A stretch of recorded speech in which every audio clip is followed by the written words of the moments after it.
अस्सलामुअलैकुम and a very good morning. City at 10 के साथ मैं हूँ शाइस्ता रज़ा और आज भी रमशा कंवल की जगह मैं मौजूद हूँ।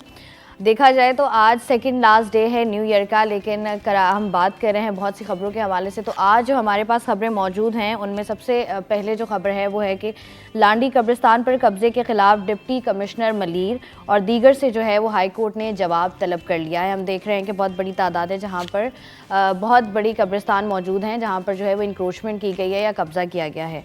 आम इंतखाबात की बात की जाए तो इलेक्शन कमीशन की जानिब से मॉनिटरिंग सिस्टम मुतारिफ करा दिया गया है ताकि तमाम तर जो शिकायत हों या जितनी भी बदमज़गियाँ या बद इंतज़ामात हों उनको जो है वो बर वक्त मौसर बनाया जा सके और इनके ख़िलाफ़ जो है वो एक्शन लिया जा सके।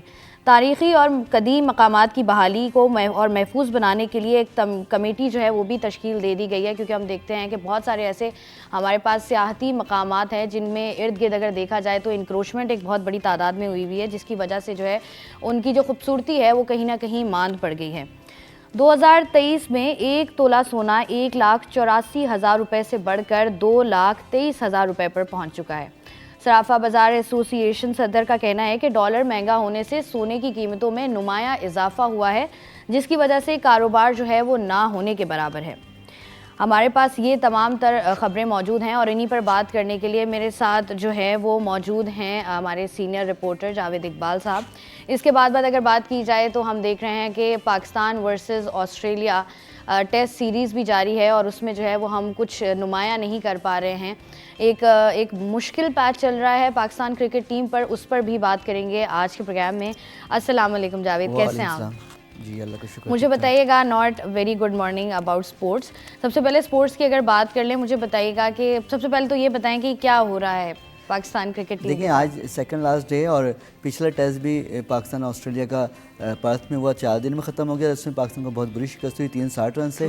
और अब साल का आखिरी टेस्ट पाकिस्तान ने कल ख़त्म किया, वो भी 4 दिन में ख़त्म कर दिया। शायद बहुत जल्दी होती है, वहाँ घूमना फिरना है, कोई मसला है तो सोना भी तो है। और 79 रन से हार गए उसमें।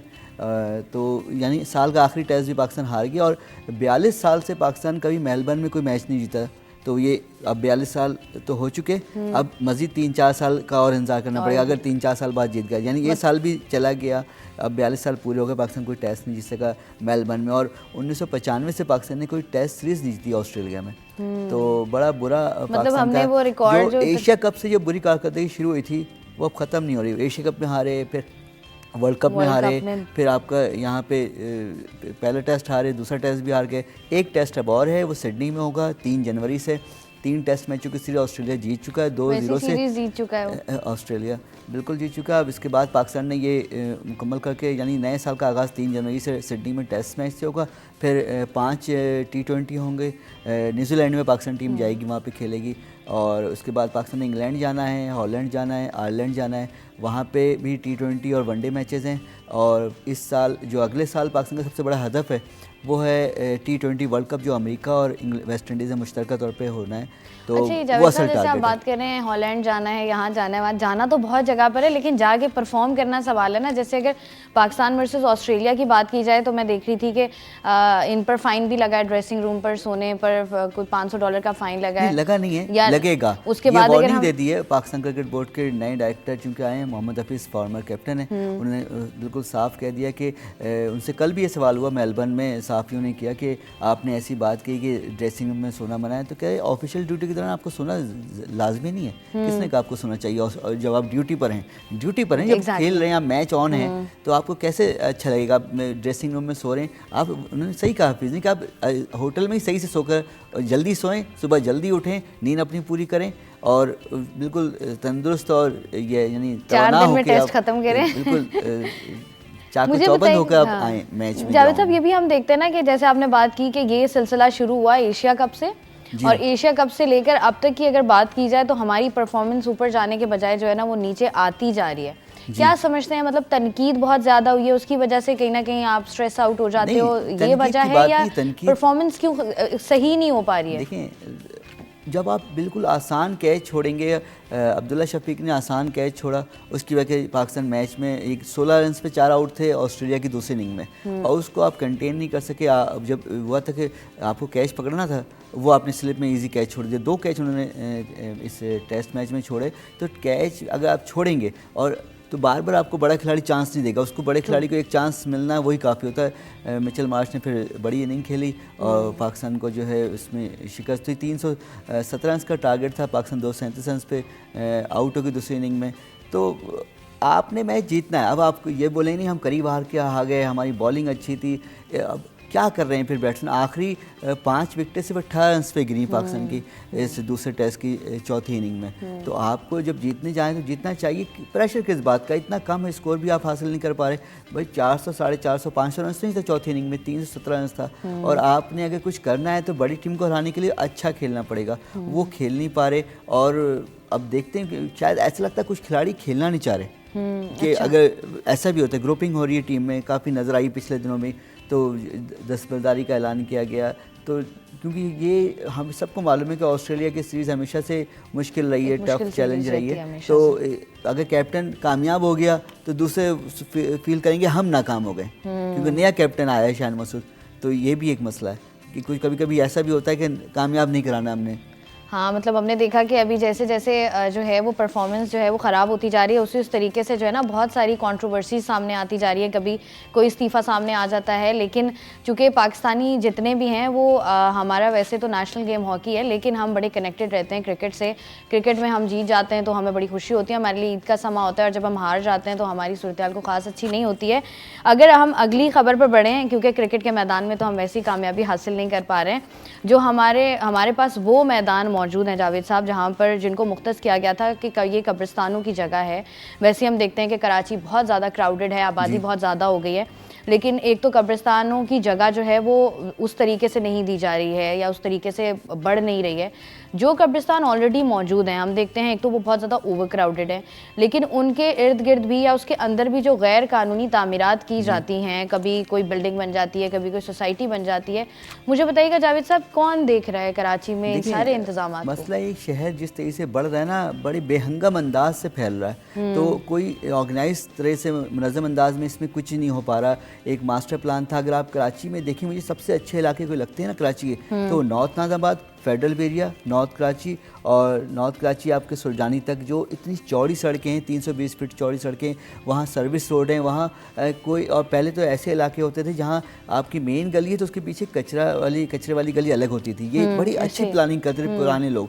आप अगर देखें कराची में जो गवर्नमेंट की अच्छी बिल्डिंगों में से एक है वो सिविक सेंटर है, जो आपको हवादार मिलेगी और खुली खुली मिलेगी, जहां आपको रोशनी की हर जगह। तो इसके बाद से लगता है शहर में पिछले 30 सालों से या 35 सालों से प्लानिंग अच्छी नहीं हुई, उस पर अमल अच्छी हुआ, और करप्शन बहुत बड़ी है। अब कब्रिस्तान पे भी कब्जे हो रहे हैं। आपको मैं बताऊँ, मैं करीब रहता हूँ नॉर्थ कराची में, तो मोहम्मद शाह कब्रिस्तान है, वहाँ पे कब्रिस्तान की जगह पे यूनिवर्सिटी बनी हुई है। एक तरफ ईसाइयों का कब्रिस्तान है गैर मुस्लिमों का, एक तरफ मुसलमानों का, बीच में वो भी जगह मुसलमानों के कब्रिस्तान की थी, वो उन्होंने कब्जा करके यूनिवर्सिटी बना ली। एक मशहूर यूनिवर्सिटी वहाँ पे बनाई है, मतलब वहाँ पे एक प्रोजेक्ट भी बनाया हुआ है, एक हाउसिंग प्रोजेक्ट। तो आप बताएं कौन बेच रहा है कब्रिस्तान? क्योंकि हम लोग तो कब्रिस्तान, तो कल मैं खुद भी, मेरी अम्मी की कब्र भी वहीं है, तो मैं खुद भी गया था मोहम्मद शाह कब्रिस्तान। तो मैं बता रहा था एक को कि मैंने कहा कि यहाँ पे भी जगह जगह कब्र, गलियों में, रास्तों में कब्रें बनी हुई, इसलिए कि हम लोग ने जहाँ हम रहते हैं वहाँ हम ख्याल नहीं करते, कब्जा हम वहाँ करना चाहते हैं। गली मोहल्ले में गली छोटी जाती, कब्जा घर को बढ़ाते बढ़ाते रोड तक आते हैं, सीढ़ी अपनी घर की उतारते आधी गली घेर लेते हैं हम लोग। तो कब्रिस्तान में क्यों ना घेरें, वो तो वैसे ही जावेद साहब, कब्रिस्तानों का तो ये आलम है, जैसे मैं बात करी थी, एक तो इतना ओवर क्राउडेड हो गया है, मतलब जीना इस मुल्क में या इस शहर में उतना मुश्किल नहीं है जितना मरना मुश्किल हो गया है। पापोश कब्रिस्तान, तारिक रोड का कब्रिस्तान, आपका मेवा शाह कब्रिस्तान, सखी हसन कब्रिस्तान, ये आज से 20 साल पहले इनको करार दिया गया कि फुल हो चुकी जगह, हाँ, लेकिन अभी भी वहाँ आपको आए दिन वहाँ तदफीन होती हुई नज़र आएगी, वहाँ किसी न किसी के जनाजा आता हुआ नजर आए। क्योंकि वो, मैं कल एक यही बात बताया था कि 5-10 साल बाद, 10 साल तक कोई किसी कब्र पर नहीं जाता अपने अजीज़ों की, तो वहाँ के गोरकन और वहाँ के रखवाले जो होते हैं ना कब्रिस्तान की इंतजामिया, वो उनको पता होता है आज 4-5 साल से यहाँ पे इस कब्र पर कोई है, वहीं उसको दोबारा से यूटिलाइज कर देते हैं उस कब्र को। ये जैसे आप जावेद साहब बात कर रहे हैं ना कि बहुत सारे कब्रिस्तान जो आज से कोई तकरीबन, ये नहीं कह सकते आप साल या 2 साल, तकरीबन 5-5, 10-10 साल से अनाउंस किया हुआ है कि खत्म बंद हो गए हैं, जगह नहीं है, उसके बावजूद भी 20 साल पहले सखीसन कब्रिस्तान को करार दिया गया, फुल हो चुका है, लेकिन अभी तक वहाँ तदफीन हो रही है, जनाजे जा रहे हैं, वहाँ पे लोग कब्रें बन रही नहीं। तो अब बताएं, और मतलब कराची ऑर्गेनाइज शहर होता है तो आप जगह जगह कब्रिस्तान बनाते और जहाँ नई आबादियाँ बन रही हैं वहाँ फिर कब्रिस्तान भी होने चाहिए, लेकिन कितने बनाए, गवर्नमेंट ने कितना काम किया, मास्टर प्लान में कितना काम हुआ, वो नहीं हो पा रहा। तो इस वजह हर जगह इतनी सर्विस रोड पे कब्जे हो रहे हैं, नॉर्थ में और कितने पे कब्जे हो गए, कब्रिस्तान तो फिर वैसे ही वहाँ सब मिले में। और मैं हमेशा कहता हूँ 2 नंबर लोगों में 1 नंबर का इत्तेहाद होता है, तो वो ऐसे मिल बांट के काम करते हैं क्योंकि वो बदहज़मी नहीं होती उनके खाने पीने में, वो ऐसा खाते पीते हैं ना, सबको मिला बिठा के खिलाते हैं, तो किसी फिर बदहज़मी नहीं होती। अच्छा, इत्तेहाद बहुत है, सब जो है वो अपना अपना हिस्सा खा लें। लेकिन अगर कब्रिस्तान की बात करें, जैसे आप बात कर रहे हैं, ऐसे ही होता है कि पहले आप कराची जैसे शहर में रहते हो ना, तो आपको हर काम के लिए ना किसी लिंक की ज़रूरत पड़ती है कि यार मेरा ताल्लुक है, मैं फ़ोन करता हूँ। लेकिन अगर आपको कब्रिस्तानों में कब्र भी चाहिए ना, अब उसके लिए भी आपको कोई ना कोई लिंक निकालना पड़ता है, यार 1 मिनट रुको मैं कॉल करता हूँ। जैसे आप बात कर रहे हैं सखी हसन हो गया कब्रिस्तान, ये वो जगह जो 20-20 साल से बंद है, लेकिन यहाँ पर भी आपको कब्र जो है ना वो बड़ी आसानी से एक कॉल पर या एक लिंक से मिल जाती है कि हाँ यार मेरा जानने वाला है, या मैं अपने गोरकन से बात करता हूँ तो हो जाएगा। तारिक रोड कब्रिस्तान में जाएंगी तो आपका तारिक रोड कब्रें इतनी ऊंची ऊंची हैं, 5-5 फीट ऊपर हो गई हैं। भाई क्या ये कब्रें कोई फ्लोर बन रहे हैं, क्या हो रहा है कि इतनी ऊपर, क्योंकि वो बार बार उसको कर रहे हैं, दोबारा से फिल कर रहे हैं उसको। अच्छा, हम बात कर रहे हैं, मुझे बताइएगा कि इंतखाबात होने वाले हैं, आम इंतखाबात को लेकर पाकिस्तान, पूरा पाकिस्तान जो है ना वो बड़ा अलर्ट बैठा हुआ है कि कहाँ से क्या खबर आ रही है, कौन कहाँ से लड़ रहा है, क्या होने वाला है। 8 फरवरी को इलेक्शंस हैं, उसके लिए जो है वो नया जो है मॉनिटरिंग सिस्टम मुतारिफ़ करा दिया गया है और कोशिशें की जा रही है कि कम से कम बदनज़मी हो। 8 फरवरी को इलेक्शंस अनाउंस हो गए, आपको लगता है कि कामयाब हो पाएंगे? क्योंकि हमने देखा है कि जब से पाकिस्तान बना है उस वक्त से लेकर अब तक जितनी भी बार इलेक्शंस हुए हैं, ऐसा कभी नहीं हुआ कि बहुत ही स्मूथ तरीके से जो है वो इलेक्शंस हो गए हों। नहीं, स्मूथ तरीके से होना तो नामुमकिन सी बात है। कहीं कहीं झगड़े होते हैं, कहीं तल्ख कलामी से बात झगड़े तक जाती है और कहीं उससे ज़्यादा जानी माली नुकसान भी होता है। तो ये अच्छा है हुकूमत का एक स्टेप के मॉनिटरिंग होगी। वैसे ये हमेशा ही होती है, कोई पहली बार नहीं मॉनिटरिंग होगी। और सिक्योरिटी इदारे, पुलिस, रेंजर्स या हमारी पाक फ़ौज, वो बहुत सारे जो सेंसिटिव हसास पोलिंग स्टेशन, हसास इलाके हैं, इंतखाबी हल्के, वहाँ ड्यूटियाँ देती हैं और वो उन्हें बाकायदा तैनात किया था इसलिए कि कम से कम नाखुशगवार वाक़यात पेश आएँ। तो ये होती है गवर्नमेंट की कोशिश। पहली बात तो मॉनिटरिंग नहीं कर रही, मॉनिटरिंग हमेशा होती है। लेकिन बस ख़बरों में बताया जाता है हम ये भी करने जा रहे हैं, हम वो भी करने जा रहे हैं, और जैसे कि इससे पहले कभी हुआ ही नहीं। हमेशा एक चीज़ होती है और करना भी चाहिए। होता तो है, लेकिन उससे आपने कोई भी सिस्टम मुतारिफ़ करा दिया, कोई भी आपने अपनी चीज़ को बेहतर करने के लिए, अलाइन करने के लिए कोई नया सिस्टम आप मुतारिफ़ कराते हो, लेकिन आपकी जिम्मेदारी ये भी तो होती है ना कि फिर उसको सही तरीके से सरअंजाम भी दिया जाए। देखें, आपने जैसे बात की हमेशा से हो रहा है, लेकिन उससे होता तो कुछ नहीं है। कहीं कहीं इतने बड़े बड़े वाक़यात पेश आ जाते हैं कि फिर वो अलग पूरी मतलब सारी तवज्जो इलेक्शन से हटकर इस तरफ चली जाती है कि इस हल्के में ये हो गया या यहाँ पर ये हो गया। नहीं, वही बात है कि जो हसास हल्के हैं ना, वहाँ ज़्यादा तवज्जो होती है और सबको मालूम होता है, जो इंतज़ामिया है, एडमिनिस्ट्रेशन है, किसी भी इलाके की, किसी भी शहर की हो, उसको मालूम है हसास हल्के कहाँ पर हैं, कौन से हैं, ख़ासकर हसास पोलिंग स्टेशन, वहाँ ज़्यादा तवज्जो देते हैं। और देखिए, हमेशा इंतज़ामिया ही खुद से कोशिश ये होती है कि कम से कम कोई नाखुशगवार वाक़यात पेश आए, और इसीलिए के लिए कोशिश करते हैं। जो मीटिंग्स वगैरह इनकी होती है वो इसीलिए होती है कि कोई भी ऐसे वाक़यात ना पेश आएँ जिससे उनकी बदनामी हो, आवाम का नुकसान हो और सरकारी अमलाक को नुकसान ना पहुँचे, आवाम की जानो माल महफूज रहे, उनका तहफ़्फ़ुज़ यकीन लाने के लिए जिस तमाम इक़दाम हैं, ये यकीनन कोई नहीं चाहेगा, कोई एडमिनिस्ट्रेशन नहीं चाहेगी कि नुकसान हो किसी का, ना उनके उन पर बदनामी हो। असल तो दुनिया को भी हमने दिखाना है, आलमी जो बैनुल-अक़वामी मीडिया है, बैनुल-अक़वामी आलमी इदारे हैं, उनको बताना है, बाकी गैर मुल्कों को बताना है कि हमारे यहाँ इलेक्शन बहुत ही पुरअमन अंदाज में साफ़ शफाफ इलेक्शन हुए, इस पर कोई उंगली ना उठाए, कोई सवाल ना करे। तो उसके लिए सब जो रस्मी कार्रवाई है ये भी ज़रूरी होती है, और वो करेंगे, यकीनन पहले भी होती रही है। लेकिन कभी कभी बहुत सारे सवाल जो रह जाते हैं जिसका जवाब आप दे नहीं पाते। कि पिछले इलेक्शन में धांधली का हुआ, कुछ लोगों ने कहा कि हमारे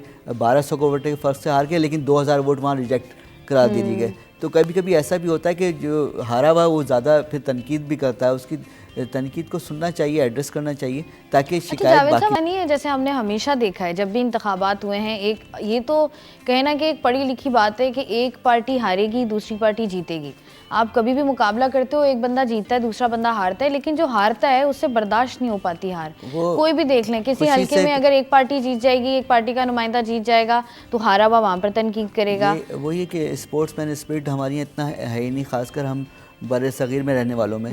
अभी कल ही बात हुई थी कि बर सग़ीर में इलेक्शन में जो इंतखाबी निशान दिए जाते थे वो इसलिए कि यहाँ कम तालीम याफ्ता लोग होते थे, वरना जो तरक्की याफ्ता ममालिक में अक्सर जो हैं इंतखाबी निशान नहीं होते। यहाँ इसलिए दिया कि कम सिर्फ निशान देख के, या बल्ला हो, पतंग हो, तीर हो, साइकिल हो, या कलम हो, तराजू हो, जो भी जिसका भी निशान है तो उसको देख के वोट दे दें, भले वो पढ़ ना सके उम्मीदवार का नाम या पार्टी का नाम, लेकिन वो सिर्फ निशान देख के कि चलो वो नज़र तो आ रहा है ना मुझे, ये इंतखाबी निशान बना हुआ है, जो भी है, शेर है या जो भी है XYZ, तो वो ये आसानियत थी। तो ये सब चीज़ें हैं जो की जानी चाहिए और कर भी रही है, लेकिन जो कोशिश ये करनी कि इलेक्शन ट्रांसपेरेंट हो ताकि किसी को एतराज़ ना हो। वैसे तो होता यूँ ही कि हमारे यहाँ इतनी बड़ा दिल शायद लोगों का है नहीं कि खुले दिल से हार को तस्लीम करें। एक तरफा भी हार जाते हैं फिर भी नहीं तस्लीम करते, यानी जहाँ किसी ने 5000 वोट लिए वो भी नहीं मान रहा अपनी हार, और किसी ने सामने वाले ने 80,000 ले लिए, 90,000, लाख ले लिए, वो हाँ, फिर भी ये वाली बात आपने ज़्यादा अच्छी की। हम उस... देखते हैं कि एक तो होता है ना कि आप बहुत ही माइनर मार्जिन से हारते हो, कभी कभी ऐसा होता है कि इतना बड़ा मार्जिन होता है, बिल्कुल ही एक तरफा मुकाबला होता है, लेकिन फिर भी हम कहते हैं कि भाई हम हार गए, यहाँ पर धांधली हो गई है।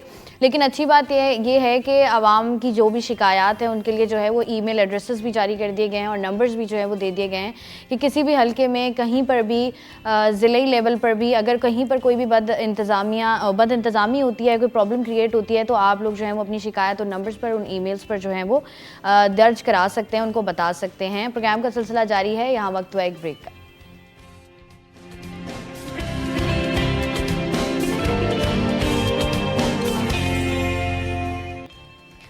Welcome back. बात कर रहे हैं हम ईयर एंड की, जहाँ पर हमने बात की कि अगर स्पोर्ट्स के लिहाज से देखा जाए तो भी कोई ख़ास अच्छा साल नहीं रहा। इसके साथ साथ अगर पाकिस्तान फिल्म इंडस्ट्री, फिल्म और सिनेमा इंडस्ट्री की बात की जाए तो 2023 के में वो भी जो है वो कोई खासा हमें नज़र नहीं आया। मजमूई तौर पर 24 फिल्में जो हैं वो सिनेमा घरों की जीनत बनी, लेकिन बॉक्स ऑफिस पर जो है वो उस तरीके से कामयाबी नहीं समेट सकी जिस तरीके से तवक्कुआत की जा रही थी। कि हम देख रहे हैं कि इस साल अगर 2023 में बात की जाए तो 24 फिल्में रिलीज़ हुई और मुझे ऐसा लगता है कि हर जो टॉपिक है आपका, जिसमें आप ये कह लें कि कमर्शियल मूवीज़ या लो बजट मूवीज़ को जो है वो दिखाने की या उन कहानियों को जो है वो फिल्म की शक्ल देने की कोशिश की गई, लेकिन उस तरीके से जो है वो हम कामयाब नहीं हो पाए बॉक्स ऑफिस पर उस तरीके से, या लोगों की एक बहुत बड़ी तादाद हम बाहर निकालने में कामयाब नहीं हुए। जावेद, क्या लगता है क्या वजह है कि लोग मूवीज़ देखना नहीं चाहते, अच्छी मूवीज़ बन नहीं रही? What's the reason? नहीं, लोग ऐसा नहीं कि अच्छी मूवी फिल्म देखना नहीं चाहते, देखना ज़रूर चाहते हैं, देखना चाहते हैं तभी वो अपने घरों में फिर देखते हैं, और जो अच्छी फिल्म होती है उसको जाके ज़रूर देखते हैं। कुछ आप देखें इंडिया में लोग किस तरह फिल्मों के पीछे दीवाने, क्रेज़ है उनको। अच्छी मूवी होती है, पैसा लगता है, स्टोरी अच्छी होती है, लोकेशन अच्छा होता है, फिर जो डायरेक्टर, प्रोड्यूसर और जो राइटर होते हैं वो अपनी जान लगा देते हैं, और उनको इनकी इंडिया की गवर्नमेंट भी बहुत सपोर्ट करती है। मैं आपको बताऊं कि जब 99 में कारगिल वाली जंग हुई तो उसके बाद इंडिया ने अपनी आवाम का जो जहन है उसको अपनी तरफ माइल करने के लिए, उनका जहन ब्रेन वॉश करने के लिए 20 अरब रुपए दिए वहाँ के प्रोड्यूसर्स को कि आप ऐसी फिल्में बनाएं जिससे हमें पाकिस्तान के ख़िलाफ़ अपना जो मौक़िफ़ उसको बेहतर तौर पर पेश करने में आसानी हो। तो उन्होंने 20 अरब रुपये इन्वेस्टमेंट की। अच्छा, अभी पिछले दिनों बहुत खबर चल रही थी दाऊद इब्राहिम की, तो दाऊद इब्राहिम पे उन्होंने 14 फिल्म बना चुके हैं इंडिया वाले, सिर्फ दाऊद इब्राहिम की स्टोरी पे। मुझे तो ऐसा लगता है जावेद, जैसे आप बात कर रहे हैं ना कि इंडिया में अगर आप लास्ट की कोई 10-12 मूवीज़ देखें उनमें यही है। मुझे लगता है कि यही जॉनरा पकड़ लिया उन्होंने कि पाकिस्तान के खिलाफ जितनी मूवीज़ वो बनाते हैं सारी उनको उतनी सक्सेस मिलती मिलती है। और उसके सिर्फ 14 फिल्म दाऊद इब्राहिम की ज़िंदगी बना चुके हैं, यानी मुख्तलिफ अंदाज से वही करैक्टर वही होता है, असल जो कहानी उसके पीछे घूमती है दाऊद इब्राहिम। तो आपने इन्वेस्ट करनी पड़ेगी। अच्छा, दूसरा मैं आपको बताऊं, कराची में मैंने बहुत सिनेमा ऐसे देखे, ख़ासकर जो यहाँ पहले सिनेमा होते थे, capri, star, Prince, Nishad, Bambino, नियाख्ताबाद में फिरदौस सिनेमा था, फिर यानी बहुत बहुत सारे ऐसे सिनेमा, इसका आपको नाम मैं शायद बता भी नहीं पा रहा हूँ, जो कराची में बंद हो गए। सबसे मशहूर सिनेमा जो कैपरी होता रहा वही बंद हो गया, हालांकि वो उसको जलाया गया 2011-12 में। उसके बाद उसके मालिक ने दोबारा उस पर पैसा पानी की तरह बहाया, उसको नए तरह से बनाया, लेकिन वो रिस्पांस नहीं आया। वो आए दिन वहाँ पे जब वो सड़क बंद होती थी तो उनको नुकसान होता रहा, यानी मुजाहरे में, धरने में, एहतजाज में, तो वो सिनेमा फिर बंद रहता रहा, आए दिन ये होता रहा। तो उन्होंने कहा भी इसको बंद करके यहाँ कुछ देखिए, जगह जो इस जगह पे वो है वो अरबों की जगह है, वहाँ वो अपना कोई बिल्डिंग बना लेंगे तो उनको बहुत ही वो पैसों में खेलेंगे, इसमें लाखों में नहीं करोड़ों में खेलेंगे। तो अगर कोई इन्वेस्टर, कोई ऑनर अपने सिनेमा का वो ये करने जा रहा है तो आप उसको रोक नहीं पा रहे, क्योंकि आप उसको फैसिलिटेट नहीं करते। फिल्म में आम शायकीन के लिए, शहरियों के लिए ये होना चाहिए कि टिकट सस्ते हों, पहले हर आदमी के पहुंच में थे। अब जो नए सिनेमा बन रहे थे कि नए सिनेमा बहुत बने, उस पर डिजिटल अपने स्क्रीन दे दी, लोगों को देखने में मज़ा आता है, लेकिन वो ज़्यादातर पुल के उस पार बनने। आप समझ गए हो पुल से उस पार जो मैं कह रहा हूँ, कि कराची में 4-5 जगह डिफेंस में या क्लिफ्टन में, सदर में 2-4 सिनेमा ज़रूर खुले हैं, बहुत वहाँ अच्छी स्क्रीनिंग होती है, लेकिन बहुत एक्सपेंसिव भी है, हर आम आदमी की पहुँच में नहीं। यहाँ मिडिल क्लास की एवरेज सैलरी $200 नहीं है, 60,000 रुपये एवरेज सैलरी नहीं है। गवर्नमेंट ने अनाउंस की हुई है 32,500, लेकिन अभी बहुत जगह 32-30 हज़ार भी लोगों की तनख्वाह नहीं, 25-20 हज़ार में भी लोग जॉब कर रहे हैं। तो आप आम आदमी को क्या तफरीह दे रहे हैं? ये तफरीह है उनके लिए, वैसे तफरीह रह क्या गई है? वरना सीवी भी जाएँ, गंदे पानी में ना आए, जहाँ काले पानी आता है, शहर का पूरा डिफेंस का पानी वहाँ सेवरेज का बहाया जाता है, आप वहाँ काले पानी में जाएँ, नहाएं, काले पानी हो गया सीवी का। उसके अलावा फिर आप नाहॉक्स पे जाएँ, वो आपको थोड़ा एक्सपेंसिव पड़ता है। तफरीह यही रह गई है। मुझे ऐसा लगता है जावेद साहब कि अगर हम अपने पाकिस्तान, हम फिल्म और सिनेमा इंडस्ट्री की बात करें, अगर हम बात करें अपनी ड्रामा इंडस्ट्री की, तो हमारे पास बहुत सारी स्टोरीज़ ऐसी आई, बहुत ही रियलिस्टिक स्टोरीज़ थी, बहुत बड़ी मतलब रेटिंग गेम बिल्कुल चेंज हो गई, रेटिंग चार्ट कहाँ से कहाँ पहुँच गया। बहुत सारे हमारे ऐसे एक्टर्स और एक्ट्रेसेस सामने आए जिन्होंने बहुत ही कामयाबियाँ हासिल की हैं। तो मुझे ऐसा लगता है कि अगर आप अपने कंटेंट पे फोकस करते हैं, बजाय इसके कि आप ये सोचिए इस साल मैंने फिल्म नहीं बनाई, इस साल मैं फिल्म बना दूँ, कुछ भी बना दूँ, चाहे मेरे पास बजट है नहीं है, तो मुझे ऐसा लगता है कि अगर आप अपने कंटेंट पे काम करेंगे तो आवाम बाहर निकलती है। जैसे आवाम बहुत सारी ऐसी फिल्में बनी है, चाहे वो लो बजट मूवीज़ भी हों, लोग बाहर निकले हैं देखने के लिए। लेकिन हाँ, एक बहुत बड़ा एलिमेंट ये भी है कि जो हमारी टिकट प्राइस हैं वो आहिस्ता आहिस्ता बढ़ती जा रही हैं। तो जब आवाम, जो आम आदमी है हमारा, उसकी पहुंच से जो है इस तरह की सस्ती तफरी आप दूर कर देंगे, तो फिर जो है वो भी जो है वो सिनेमा घरों का रुख जो है वो कम करते हैं, क्योंकि पूरी फैमिलीज़ होती हैं। अकेला बंदा तो नहीं जाएगा मूवी देखने। अगर 4 बंदे जा रहे हैं, 4,000 रुपया तो यही साइड पे हो गया, और उसके बाद अगर आप वहाँ जाकर रिफ्रेशमेंट कर लेना, अगर आपने एक पॉपकॉर्न खरीद लिया है तो मेरे ख्याल से फिर आपके महीने का आधा बजट, दूसरे पॉपकॉर्न खा रहे हो आप, सिर्फ फिल्म देख रहे हो, आधा बजट आपका वैसे ही माइनस हो जाता है। अच्छा, अब अगर हम देखें कि हमारे पास, जैसे हम तफरी गाँव की बात कर रहे हैं कि तफरी होनी चाहिए, बहुत सारे ऐसे हमारे पास तारीख़ी मकामात भी हैं जावेद साहब, जो हम देखते हैं कि बहुत खूबसूरत हैं, लेकिन उनको उस तरीके से मेंटेन नहीं किया गया, उनको उस तरीके से रखा नहीं गया। अंग्रेज़ों के दौर की बनी हुई बहुत ही खूबसूरत इमारत भी हैं, जी बिल्कुल, इंक्रोचमेंट कर दी गई। मैं आपको बताऊं कि जो हमारा पुराना शहर था ना कराची, जो अंग्रेज़ों के दौर में था, जो यहाँ, क्योंकि मैं हमेशा सबको बताता हूँ कराची कभी मुसलमानों का शहर नहीं रहा, शायद लोग मेरी बात से थोड़ा नाराज़ हो जाएं। यहाँ पहली मस्जिद 1841 में बनी है, सदर में कसाबान एक मस्जिद है, मेन इम्प्रेस मार्केट के सामने की गली में। अच्छा, यहाँ पे अंग्रेज़ों ने, चर्च आपको पुराने मिलेंगे, यहाँ मंदिर पुराने मिलेंगे आपको, यहाँ गुरुद्वारे पुराने मिलेंगे, लेकिन मस्जिद कोई नहीं मिलेगी, क्योंकि ये यहाँ यहूदी रहते थे, ईसाई रहते थे, सिख रहते थे, हिंदू रहते थे, अंग्रेज़ रहते थे, फिर पारसी रहते थे। यहाँ मुसलमान नहीं होते थे, बस मुसलमान नहीं थे, क्योंकि मुसलमान तो 47 के बाद यहाँ आना शुरू हुए इंडिया, क्योंकि ये बिल्कुल खाली इलाका होता था। कराची में अंग्रेज़ों ने जब कब्ज़ा किया 150, 200, 250 साल पहले, तो उनकी आबादी होती सबसे ज़्यादा वही थे, यहाँ अक्सर यहाँ हिंदू थे। आप मंदिर, आपको मनोड़ा पे जाएं, 200-250 साल पुराने मंदिर मिलेंगे। मैं अभी केमाड़ी पे गया था चंद दिन पहले, तो वहाँ एक 150 साल 1862 का एक मंदिर है, मंदिर चर्च आपको इतने तो बहुत पुराने और इतने खूबसूरत चर्चेज हैं। आप शहर में बता दें मुझे मस्जिद कौन सी पुरानी, कोई मुझे बताए। अच्छा, ये वाला अच्छा पॉइंट आपने रेज़ किया है। मुझे बताइएगा कि अगर हमारे पास इस तरह की इमारत मौजूद हैं, क्योंकि हम देखते हैं कि पाकिस्तान में बहुत बड़ी तादाद अक़लियती बरादरी की भी है जो कि यहाँ पर रहते हैं, तो इनको इनके इर्द गिर्द इंक्रोचमेंट का हो जाना, इनको उस तरीके से इनकी टेक केयर का ना किया जाना, आपको लगता नहीं है गलत है अपने ही शहर के साथ? ये हमें अपनी तारीख़ी और जो कदीम इमारतें हैं उसको महफूज करने की ज़रूरत है। आसार कदीमा हमारा एक उसको चाहिए थोड़ा एक्टिव हो और ज़्यादा हो पहले ज़्यादा। आप देखें पहले काफ़ी सालों तक, कई दहाइयों तक इम्प्रेस मार्केट के अतराफ तजावज़ात रही, वो जब ख़त्म की तो खूबसूरत इमारत थोड़ा खुल के नज़र आई। अच्छा, लेकिन मेरा इसमें एतराज़ एक ये है कि आप जो आपने इम्प्रेस मार्केट के अतराफ इतनी खूबसूरत कर दी, लेकिन पार्किंग का मसला अभी वहाँ है लोगों को, तो उसके लिए आपने अंडरग्राउंड पार्किंग कर देनी चाहिए थी। ठीक है, आप इमारत को ना छुपाएं, उसकी चारों तरफ ना बिल्डिंग खड़ी करें, आप पार्क बना हुआ है उसके नीचे अंडरग्राउंड 2 फ्लोर 3 फ्लोर बेसमेंट में पार्किंग कर दें। ये करना चाहिए। अब मसला भी तो हल करें, पब्लिक के प्रॉब्लम क्या है यहाँ पर तो जावेद साहब रोड का पैच नहीं दोबारा डलता, 2 सालों में आप कह रहे हैं अंडरग्राउंड पार्किंग कर दें। सदर में इतनी खूबसूरत बिल्डिंग है, जब आप ज़ैनुन्निसा स्ट्रीट से आएंगे तो आपको इटालियन स्टाइल की बिल्डिंग नजर आएंगी, तो आपको उसको महफूज करने की जरूरत है। उसको और रंग रोगन कर दें, उसको बेहतर बनाएं, मुरम्मत करें उसकी, ताकि लोगों को लगे कि इतनी खूबसूरत बिल्डिंग होती थी कराची में पहले।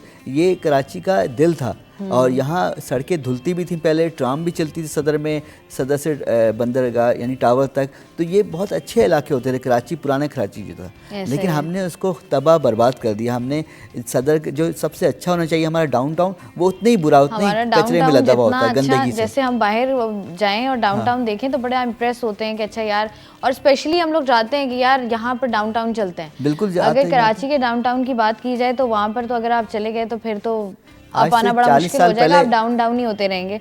मुझे बताइएगा जावेद साहब, अगर हम इकोनॉमी की बात करें, बहुत सारे डिफरेंट सेक्ट्स की हमने अगर देखा जाए, फिल्म इंडस्ट्री की हमने बात की तो वो भी कोई ख़ास अच्छा साल नहीं रहा, उसके बाद स्पोर्ट्स की बात की जाए वो भी कोई ख़ास अच्छा साल नहीं रहा। इकोनॉमी के एतबार से देखा जाए तो हमने देखा कि पाकिस्तान का इस साल बहुत बुरा हाल रहा। एक तो महंगाई अरूज पर पहुंच गई, रुपया जो है वो दिन ब दिन जो है वो बेकदरी की तरफ जाता गया, डॉलर महंगा होता गया, डॉलर महंगा हुआ, सोने की कीमतों को वैसे ही पड़ लग गए।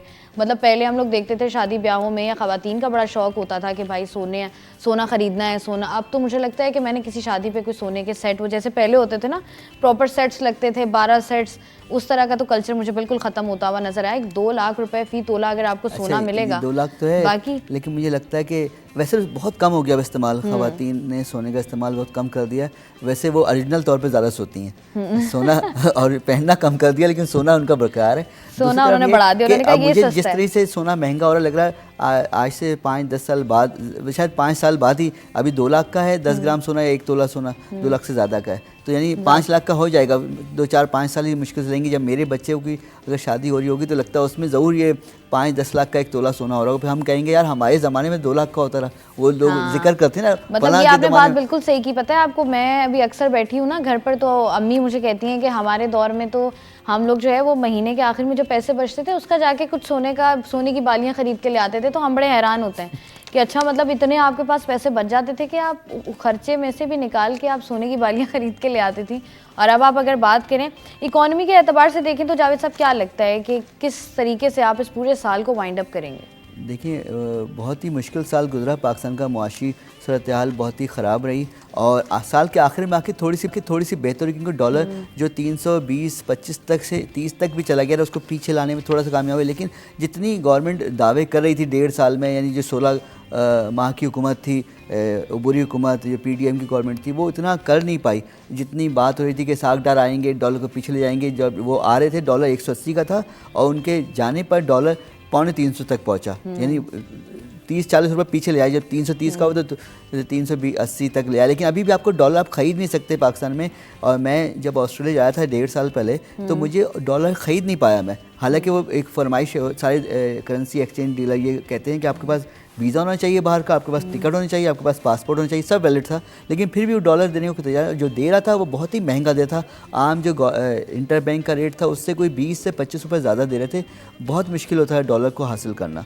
तो आपने एक वक्त में डॉलर को इतना फ्री किया कि वो लोग ले जाके अफगानी यहाँ से ले गए, फुल ख़रीदते गए, कोई रोक टोक नहीं थी।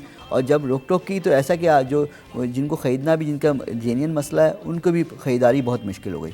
अब जैसे हम देख रहे हैं कि इकोनॉमी के एतबार से देखा जाए तो काफ़ी मुश्किल साल था, आम आदमी के लिए भी काफ़ी मुश्किल था।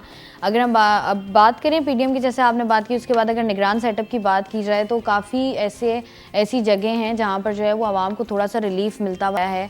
हम देख रहे हैं कि डॉलर थोड़ा सा नीचे है, पेट्रोल की कीमतें सस्ती हुई उम्मीद की जाती है और उम्मीद ही कर सकते हैं हम कि आइंदा जो आने वाला साल है वो इकोनॉमी के एतबार से जो है बेहतरीन होगा। प्रोग्राम का सिलसिला जारी है, यहाँ वक्त हुआ एक ब्रेक का।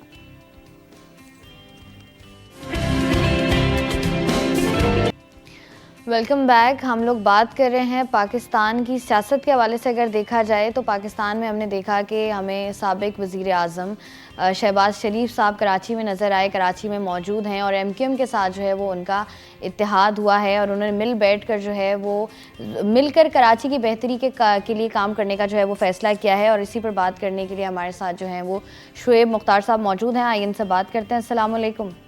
जी वालेकुम अस्सलाम। शुएब, मुझे बताइएगा, जहां पर मुस्लिम लीग नून को हमने देखा कि मुस्लिम लीग नून और MQM एक साथ बैठने के लिए तैयार नहीं थे, वहां पर इत्तेहाद कर लिया गया है, क्या सूरत हाल है?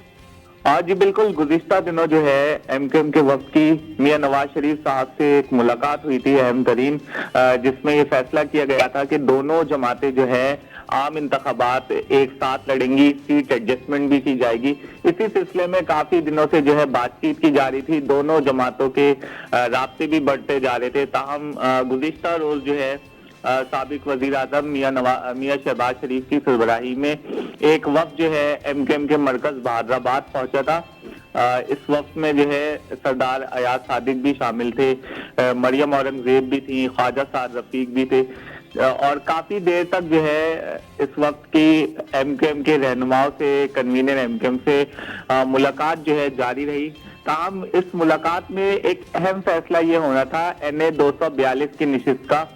वो फैसला हमें कल भी नहीं दिखाई दिया, कल भी उस फैसला नहीं हुआ। उसकी वजह यह है कि NA 242 की निशिस्त पर कराची से साबिक वजीर आजम मियां शहबाज शरीफ ने भी इलेक्शन लड़ने का फैसला किया है और उन्होंने अपने कागजात नामजदगी जमा करवाए हैं, जबकि MQM की जानिब से NA 242 की निशिस्त पर जो है मुस्तफा कमाल जो है उम्मीदवार है और MQM लगभग 2 माह कबल ही जो है बल्दिया टाउन से अपने उम्मीदवार मुस्तफा कमाल का बाकायदा तौर पर ऐलान कर चुकी है। दोनों जमातों में सीट एडजस्टमेंट से मुतालिक तो बातचीत का सिलसिला कई अरसे से जो है जारी है, काफी दिनों से जारी है, लेकिन ये फैसला होना था कि दोनों जमातों के दोनों ही उम्मीदवार काफी अहम है। MQM में मुस्तफा कमाल जो है सीनियर डिप्टी कन्वीनर है, जबकि साबिक वजीर आजम मियां शहबाज शरीफ भी नून लीग में अहम पोजीशन रखते हैं। तो इन दोनों जमातों के उम्मीदवारों में से कौन इंतखाब लड़ेगा, इसका फैसला शायद कल होना था, लेकिन वो नहीं हो सका। इस मामले पर किसी भी किस्म की बातचीत जो है वो नहीं हुई।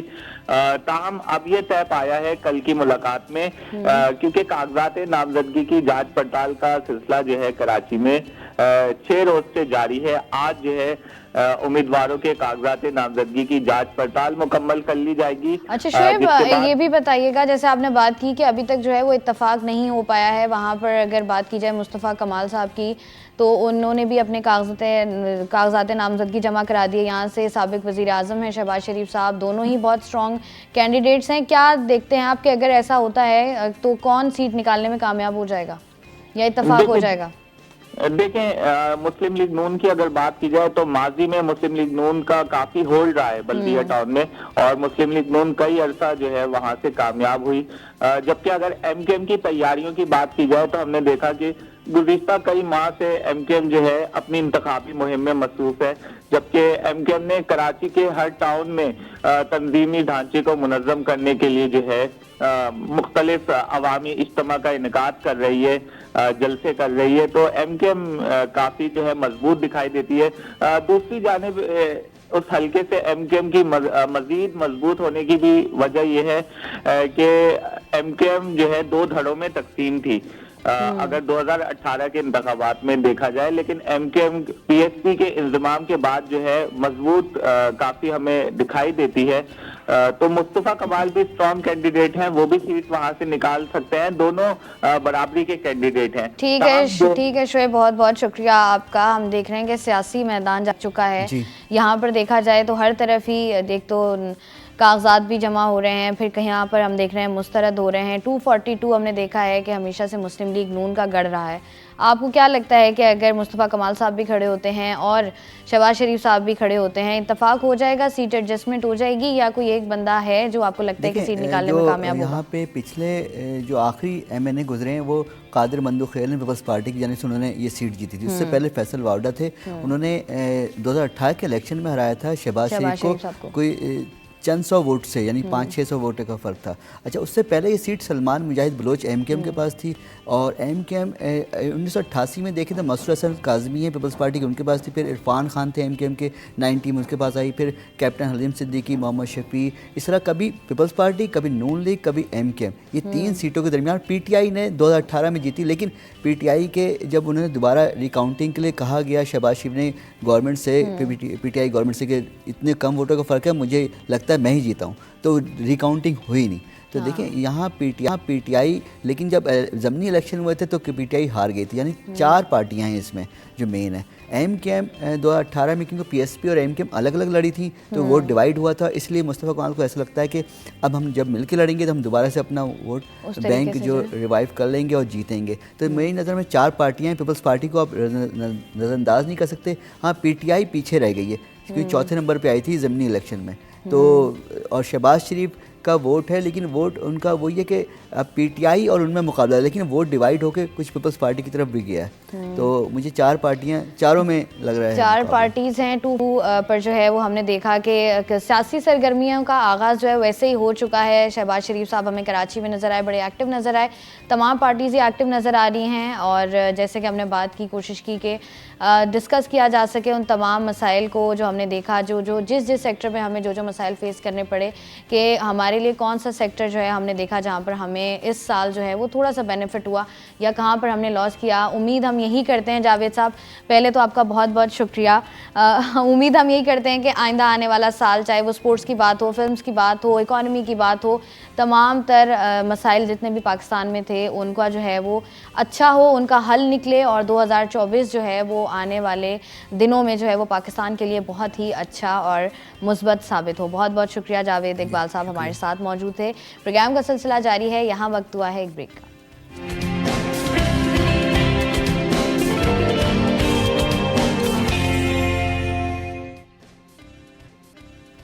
Welcome back.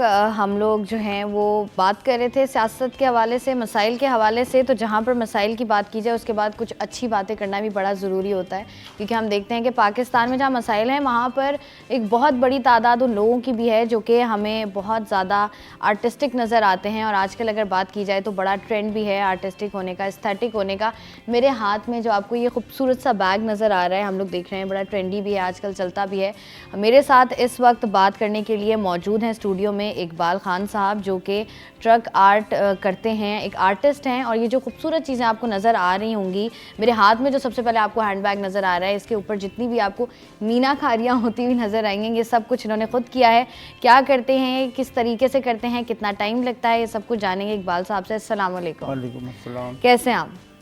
मुझे बताइएगा, ये इतनी मेहनत का काम कैसे करते हैं, किस तरीके से होता है ये इसी तरह होता है जैसे मतलब वर्क होता है, ये पूरी टीम वर्क होती है। अकेला आदमी तो नहीं कर सकता ये काम, क्योंकि बहुत मुश्किल काम होते हैं। तो ये पूरी एक टीम वर्क है हमारी जो काम कर रही है।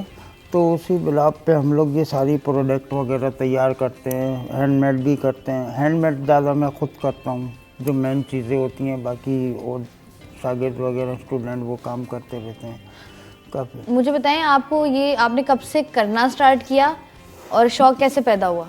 ये मेरे को तकरीबन ये 40-45 साल हो गए ये काम करते हुए। शौक़ तो ऐसे पैदा हुआ, ये बस शौक़ में सीखा था और ये बन गया मजबूरी।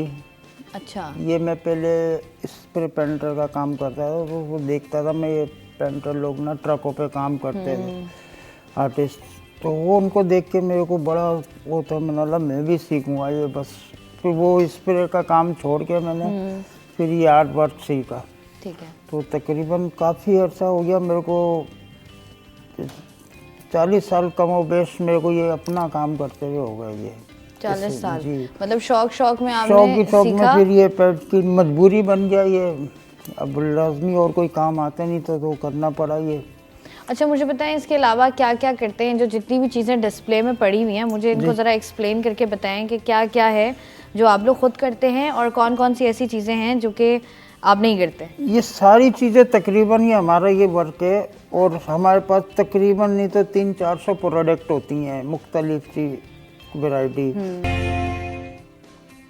Welcome back. इकबाल साहब हमारे साथ स्टूडियो में ही मौजूद हैं और पेंटर भी हैं, तो हमने सोचा कि कुछ ना कुछ हमें पेंट करके दिखाएं और साथ साथ फिर जो है वो हम इनसे गुफ्तगू का सिलसिला भी जारी रखेंगे, क्योंकि मैंने ये भी सुना है कि आपका इंटरनेशनल एक्सपोजर बहुत ज़्यादा है। तो साथ साथ पहले तो बताएं आप हमें क्या पेंट करके दिखा रहे हैं, उसके बाद हम बात करते हैं। ये ट्रे है एक मैम, ये इसको जो ना हम कोई भी चीज़ के लिए यूज़ करते हैं, जूस के गिलास, समोसे वगैरह, इस तरह की ये कस्टमाइज चीज़ होती हैं जो ये मैं स्पेशली मतलब ऑर्डर पे पेंट करते हैं। अच्छा ये कस्टमाइज ऑर्डर्स आपके पास आते हैं? जी, ये उसके लिए होती हैं और फिर हम ऑनलाइन भी फिर सेल करते हैं ये। तो हमारा पूरा एक सेटअप है ऑनलाइन का भी। अच्छा ऑनलाइन मुझे बताइएगा किस तरीके से जो है ये चीज़ें, मतलब उस तरीके से आपको बिजनेस मिल पाता है? जी जी मिल जाता है, बेटा मेरा सारा वही ये जो ऑनलाइन का बिजनेस सारा वही सेट कर देखता है। आजकल मैं सिर्फ काम करता हूँ ज़्यादा, सिर्फ बेटा काम। है वो मतलब सारा मैनेज करता है। ठीक है। अच्छा तो हमें आपने ये स्टार्ट किया है, इसको कंप्लीट जी हाँ, करेंगे? ये मैंने स्टार्ट किया हुआ है, ये अभी कंप्लीट कर देता हूँ मैं थोड़ी देर में ना। तो ये अच्छा वैसे देखा है हमने इकबाल साहब कि ये जितने भी ये वाले आर्टिस्टिक काम है ना, ये ज़रा ज़्यादा फोकस वाले होते हैं, फुल फोकस करके करना पड़ता है। जी जी तो अगर कोई चीज़ ऊपर नीचे हो जाए तो फिर क्या करते हैं, मैनेज वो- करते हैं या बस नहीं, वो जो वो- हो गया वो डिज़ाइन बन गया? बाज़ जगह ऐसा भी होता है कि डिज़ाइन भी चल जाता है, वो सेट करना पड़ता है फिर दोबारा से ना। अच्छा मुझे बताइएगा कि आपने जैसे बात की कि इंटरनेशनल एक्सपोजर की, जी, हम देखते हैं कि हमारा जो ट्रक आर्ट है वो ना सिर्फ पाकिस्तान में बल्कि दुनिया भर में काफ़ी मशहूर है, यहाँ से पेंटर्स जाते हैं। आपका इत्तेफाक हुआ, आप गए? मैं तकरीबन 15-20 मुल्क होके आया हूँ मैं इंटरनेशनली। कहाँ कहाँ गए? तो मैं जर्मनी 2-3 दफ़ा जा चुका हूँ, पोलैंड गया हूँ, तुर्की गया हूँ, इटली गया हूँ, काफ़ी मुल्क मतलब होके आया हूँ मैं, और बेल्जियम गया हूँ। तो वो लोग बुलाते हैं, वो तो हम लोग चले जाते हैं फिर, जैसे अच्छा, कोई ये कितना- इवेंट वगैरह होता है ना, तो वो इवेंट पे अक्सर ये लोग अपने पाकिस्तानी एम्बेसी वाले, ये हमारा आर्ट जो है ना ये कल्चर का एक हिस्सा है, तो ये हम अपने कल्चर को प्रमोट करने ना वहाँ बताते हैं, यूनिवर्सिटियों में, कॉलेजेस में, वहाँ जाके क्लासें बताते हैं गोरों को कि किस तरह ये काम होता है हमारा पाकिस्तान में। अच्छा गोरे इंटरेस्टेड होते हैं? वैसे जो ये पेंट आप कर रहे हैं ना, हमें नज़र नहीं आ रहा है, ज़रा थोड़ा सा कैमरे की तरफ देख, हाँ हमें भी दिखाइए ज़रा कि क्या बना रहे हैं आप।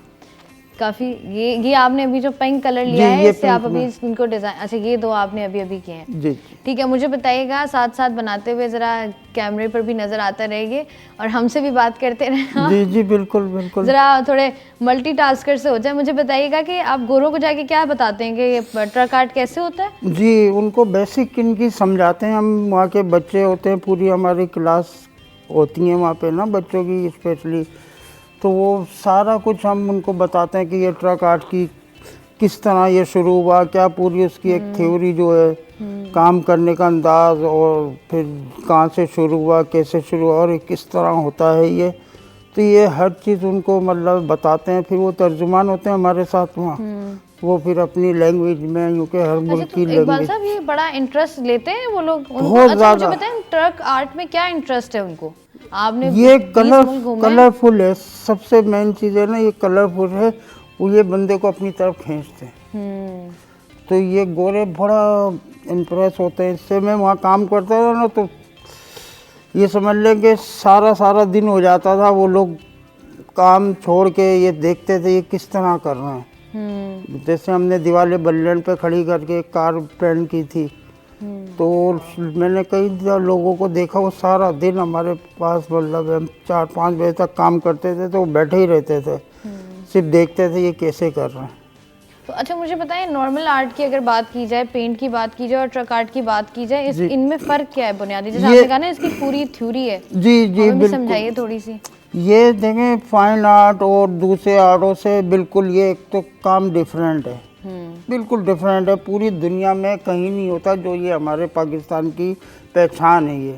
ऐसे ही बिल्कुल। ठीक है ना, तो इसका काम करने का एक अपना अंदाज है, अपना तरीका है, ना इसको फाइन आर्टिस्ट कोई कर सकता है ना दूसरा कोई आर्टिस्ट। आजकल तो हर दूसरा आर्टिस्ट ट्रक आर्टिस्ट बना हुआ है जिनको पता ही नहीं है इसकी थ्योरी का। अच्छा।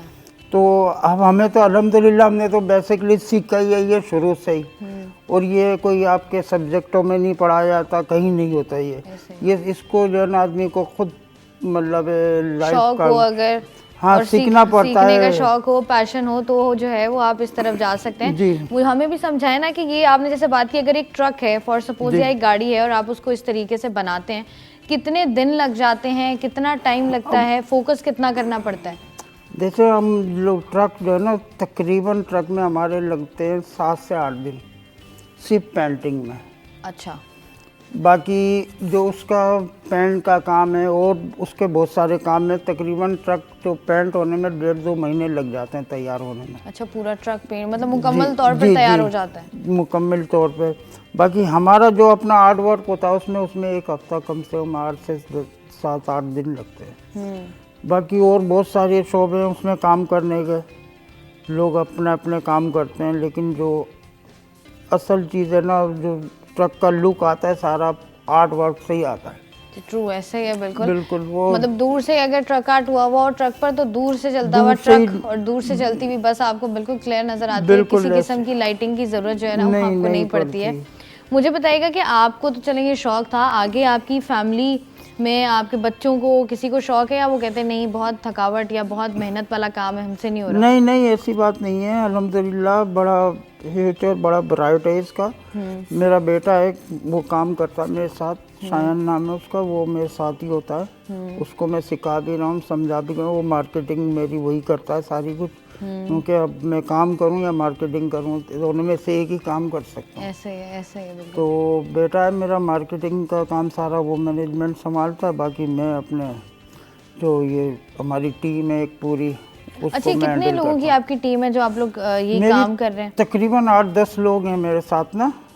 हम लोग मतलब जैसे भी हर किस्म का आर्ट करते हैं हम लोग, वैसे तो खाली ट्रक आर्ट नहीं, 3D फाइन ये वो सारे मेरे पास आर्टिस्ट भी और मैं खुद भी जानता हूँ ये सारे काम। अच्छा, मतलब प्रॉपर एक पूरी टीम बनाई हुई है जिसमें तमाम तर आर्टिस्ट मौजूद हैं जो कि मुख्तलिफ आर्ट्स जानते हैं और फिर आप वहाँ से जो है वो अंडर वन रूफ आप लोग काम कर रहे हो? बिल्कुल। अच्छा, मुझे बताइएगा ये जो ट्रे है आपकी, जैसे अगर इसकी बात करें हम, जैसे हम ब्रेक में भी बात कर रहे थे कि ये जो इसकी चमक पट्टी होती है, ये जो आप बात कर रहे थे, ये भी आप लोग क्या किस तरीके से, ये कैसे बनता है? ये सब हैंडमेड ही है, ये सब हाथ से ही बनते हैं। ये भी हैंडमेड है? बिल्कुल सब ये हैंडमेड है, कोई मशीनी काम इसमें बिल्कुल भी नहीं है किसी भी किस्म का ना। ये टोटल जितना भी काम है सब हैंडमेड है। मतलब ये चमक पट्टियां वगैरह ये आप कैसे लगाते हैं, कैसे बनाते हैं, इससे क्या प्रोसेस? ये पूरी एक फर्मा होता है इनका, पूरा एक सिस्टम मतलब थ्योरी होती है, उसी हिसाब से हम लोग इसको लेके चलते हैं तो फिर ये चीज़ बनती है।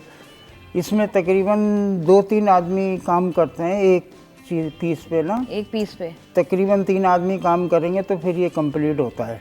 और ये कितने दिन में कंप्लीट हो जाता है वैसे? देखिए ये एक पीस में आप अगर काम करेंगे तो पूरा दिन लग जाएगा, लेकिन ये हम क्वांटिटी में बनाते हैं। जैसे 10 पीस 50 पीस वो एक साथ लगा के ये बनाते हैं तो उसमें हमारा थोड़ा टाइम ड्यूरेशन कम हो जाता है। अच्छा इकबाल साहब, जैसे आपने बात की ना, अगर इस तरह के आर्ट की बात करें आप, तो हम लोग ये भी देखते हैं कि कराची में और बाकी मुख्तलिफ पाकिस्तान के शहरों में भी हम देखते हैं कि रेस्टोरेंट्स जो है ना उनकी थीम बनती जा रही है। अब ये जैसे आपने बात की ना कि वो जो नेम प्लेट होती है घर के बाहर लगती है, अब लोग जो हैं वो चाहते हैं कि इस तरह का कुछ हो, हमने देखा भी है। लेकिन अब मैंने पर्सनली भी बहुत सारे ऐसे रेस्टोरेंट्स देखे हैं, ना सिर्फ कराची में बल्कि लाहौर, इस्लामाबाद, फैसलाबाद में भी, कि उनकी थीम यही हो गई है अब। ट्रक और 1-2 रेस्टोरेंट्स तो हमारे ऐसे हैं जहाँ पर ट्रक भी खड़े हुए हैं, बिल्कुल रिक्शे भी खड़े हुए हैं जिन पर जो है वो प्रॉपर ट्रक आर्ट हुआ हुआ है या बस आर्ट हुआ हुआ है। मुझे बताइएगा वहाँ पर अगर कभी ऐसा हुआ है, वहाँ पर काम करने का एक्सपीरियंस हुआ है? कहाँ पर? कि कोई रेस्टोरेंट हो, उन्होंने कहा कि इस तरह की थीम होनी चाहिए? काफी रेस्टोरेंट मैंने पेंट किए हैं, समझे ना। यहाँ खान साहब के नाम से एक हाईवे पे, उस पे काफ़ी काम किया है। बाकी इंटरनेशनल लेवल पे मैंने जर्मनी में 1-2 रेस्टोरेंट पेंट किए थे। तो इस तरह के आजकल रेस्टोरेंट वाले तो बहुत मतलब है ये ट्रक आर्ट की में। दुबई में एक पूरा रेस्टोरेंट बना हुआ है ट्रक अड्डे के नाम से, ऐसे।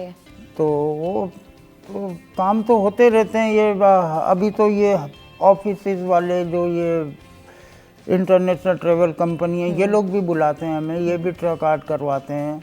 बहुत सारे जगहों पे अब तो ट्रक आर्ट आम एक मतलब हर आदमी को शौक होता जा रहा है कि यार अपीलिंग काफी ज्यादा हो गया ना, क्योंकि एक तो ये है कि बहुत सारे डिफरेंट कलर्स हैं और जब वो कहते हैं ना कि बहुत सारे डिफरेंट कलर्स मिलकर कोई चीज़ बनाते हैं तो वो बहुत ही खूबसूरत बनती है। आहिस्ता आहिस्ता हमने देखा कि एक बीच में एक टाइम स्पैन आया था जहाँ पर हमने देखा कि चीज़ें जो हैं वो थोड़ी सी मान पड़ गई थी, लेकिन अब दोबारा हम देख रहे हैं कि काफ़ी अर्सा ही हो गया है कि हम देखते हैं कि बहुत सारी चीज़ें ऐसी हैं जो घरों में मौजूद हैं। जैसे कि आपको नज़र आ रहा होगा कि जो आपके जितने भी मसाला जार डालने वाले जो डब्बे घर में मौजूद होते हैं, ये भी ये देखें पूरा बॉक्स है जिस पर जो है वो पेंट हुआ हुआ है, ट्रेज़ हैं यहाँ पर। उसके अलावा जैसे बहुत सारे डिफरेंट आपके बर्तन होते हैं। अगर बात की जाए, जैसे आपने मैं बैग की बात करी थी, जैसे अगर इन बैग्स की हम स्पेशली बात करें कि बड़ा फैशन में इस तरह की चीज़ें आ जाती हैं, ख़वातीन तो आपको पता है फिर ख़वातीन को कोई चीज़ मिल जाए तो फिर वो कहती हैं सारी हम ही खरीद लें। बिल्कुल ऐसी कितना फ़ायदा होता है और ये इस पे कितना टाइम लगता है ये बताइएगा। इसके ऊपर तकरीबन ये समझ लो वही बात अभी जो मैंने थोड़ी देर पहले की ना, एक पीस बनाएंगे टाइम उसमें लगता है, ये हम लोग क्वांटिटी में बनाते हैं तो उसमें हमारा टाइम कवर हो जाता है। अगर वैसे एक पीस को लेकर बैठे तकरीबन 6-7 घंटे लग जाते हैं एक पीस बनाने में इसको। बाकी नाम का भी होता है, इस पर नाम भी लोग लिखवाते हैं अपने अपने कस्टमाइज। हाँ, मतलब छोटे वॉलेट्स हो उन पर आप नाम जो है वो लिखवाएं। अच्छा, इसके ऊपर ऑलरेडी नाम लिखा हुआ है। जी। अब ये देखें, ये जिस तरह हम बैग्स की बात करते हैं, बड़े खूबसूरत बैग्स होते हैं। अगर इनको देखा जाए नॉर्मल चीज़ है, लेकिन आप थोड़ा सा उसके ऊपर आर्ट वर्क करते हैं, थोड़ा सा उसके ऊपर जो है वो एफर्ट्स पुट करते हैं ना, तो एक बहुत ही खूबसूरत चीज़ जो है वो निखर के आती है। और हम कोशिश ये करते हैं कि ज़रा थोड़ा सा इस तरह की चीज़ें जो है ना वो ट्रेंड में भी काफ़ी होती हैं। अच्छा, ये तो हमने बात कर ली सारी कि आपकी मेहनत की, आपने क्या क्या किया, क्या क्या नहीं किया, मार्केट की बात कर ली। मुझे बताएं, इतने मुल्क आपने घूमे, एक्सपीरियंस आपका कैसा रहा? और जैसे आपने बात की ना कि फ्यूचर बड़ा ब्राइट है, तो मुझे बताएं कि पैसों के हिसाब से अगर देखा जाए तो इस मार्केट है, लोग ये काम कर सकते हैं? देखें, अगर यहाँ पाकिस्तान की मार्केट देखी जाए ना तो वहाँ इतना स्कोप नहीं है, इतनी मतलब लोग लाइक नहीं करते। हम लोगों का जो सामान जाता है इंटरनेशनल लेवल पे ज़्यादा जाता है। हाँ, ट्रू, ऐसा ही है, बिल्कुल ऐसा ही है। हम लोग जो मार्केटिंग हमारी ज़्यादा है ना इंटरनेशनल लेवल पे है ना। पाकिस्तान में तो आपको पता ही है वो घर की मुर्गी दाल बराबर वाली मिसाल एक आती है, ये हमारे अपना काम है तो लोग इतना इसको तवज्जो देते नहीं हैं इन चीज़ों पे। लेकिन बाहर वाले ना इनको बहुत लाइक करते हैं। बाहर वालों तो देख लेते हैं तो वो तो परेशान हो जाते हैं, ये क्या चीज़, ये पर्स से इतनी डिमांड आती है हमारे पास बाहर से। और बहुत सारे आइटम है, जैसे कि मसाला बॉक्स है वो भी मंगाते हैं, ये ट्रे कप्स, वो देखते हैं ना वेबसाइट हमारी ऑनलाइन जो बिजनेस है उस पर हम वेबसाइट हमारी बनी हुई है सनम ट्रक आर्ट्स के नाम से। कौन सा? सनम ट्रक आर्ट्स। सनम ट्रक आर्ट्स। हमारे साथ इकबाल साहब मौजूद हैं स्टूडियो में और एक्सप्लेन कर रहे थे, और उन्होंने जैसे कहा कि बहुत सारी चीज़ें ऐसी हैं जो कस्टमाइज भी बनती हैं, ऑनलाइन भी अपना काम कर रहे हैं। वेबसाइट इनकी मौजूद है, स्क्रीन पर आपको नज़र भी आ रही होगी। तो अगर आप लोग कुछ बनवाना चाहते हैं, इंटरेस्टेड हैं, तो आप लोग जो हैं वो इन वेबसाइट्स पर, इन नंबर्स पर जो है वो रब्ता कर सकते हैं। और सिटी 21 के जितने भी व्यूवर्स हैं उनके लिए स्पेशली जो है वो 50% डिस्काउंट आप दे रहे हैं। बिल्कुल ठीक है जी। तो यहाँ प्रोग्राम ख़त्म होने के बाद 1-2 चीज़ें मैं भी इनको कहती हूँ, और अगर आप लोग इंटरेस्टेड हैं तो यकीनन जो है इस तरह की चीज़ें बड़ी अपीलिंग लगती हैं, बड़ी अच्छी लगती हैं, और बड़ा ईजी हो जाता है इनको कैरी करना भी, क्योंकि इस तरह की चीज़ें जब घर पर मौजूद हो ना तो ज़रा घर भी थोड़ा अच्छा सा लग रहा होता है, अपना अपना सा लग रहा होता है, क्योंकि ये हमारी ही सकाफ़त है। और वही जैसे बात की कि हम पाकिस्तान में रहते हुए उस तरीके से फोकस नहीं जो है वो कर पाते हैं, लेकिन जो लोग पाकिस्तान से बाहर रहते हैं उनको ये चीज़ें बहुत ज़्यादा अट्रैक्ट करती हैं, क्योंकि उनको ऐसा लगता है कि वो घर के, अपने मुल्क के काफ़ी करीब हैं। बहुत बहुत शुक्रिया इकबाल साहब, आप हमारे साथ मौजूद थे। यहाँ पर जो है वो प्रोग्राम का सिलसिला जारी है, लेकिन वक्त हुआ है एक ब्रेक का, हमारे साथ रहिएगा।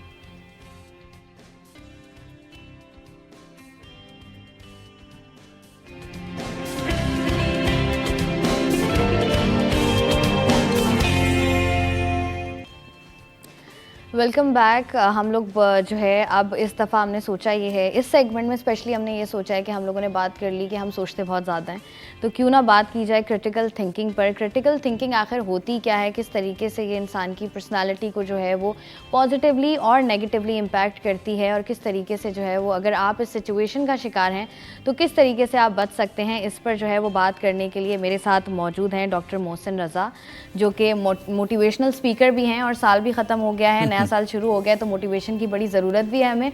उसके साथ साथ जो है वो हमारे साथ जो है वो मौजूद हैं रबाब कादिर, जो कि साइकोलॉजिस्ट हैं। तो जितने हम टेंशन से गुजरे हैं ना पूरा साल, मुझे लगता है साइकोलॉजिस्ट की ज़रूरत आखिर में जो है वो ज़रूर बनती है। अस्सलाम वालेकुम आप दोनों को, बहुत पहले तो सबसे पहले बहुत बहुत शुक्रिया।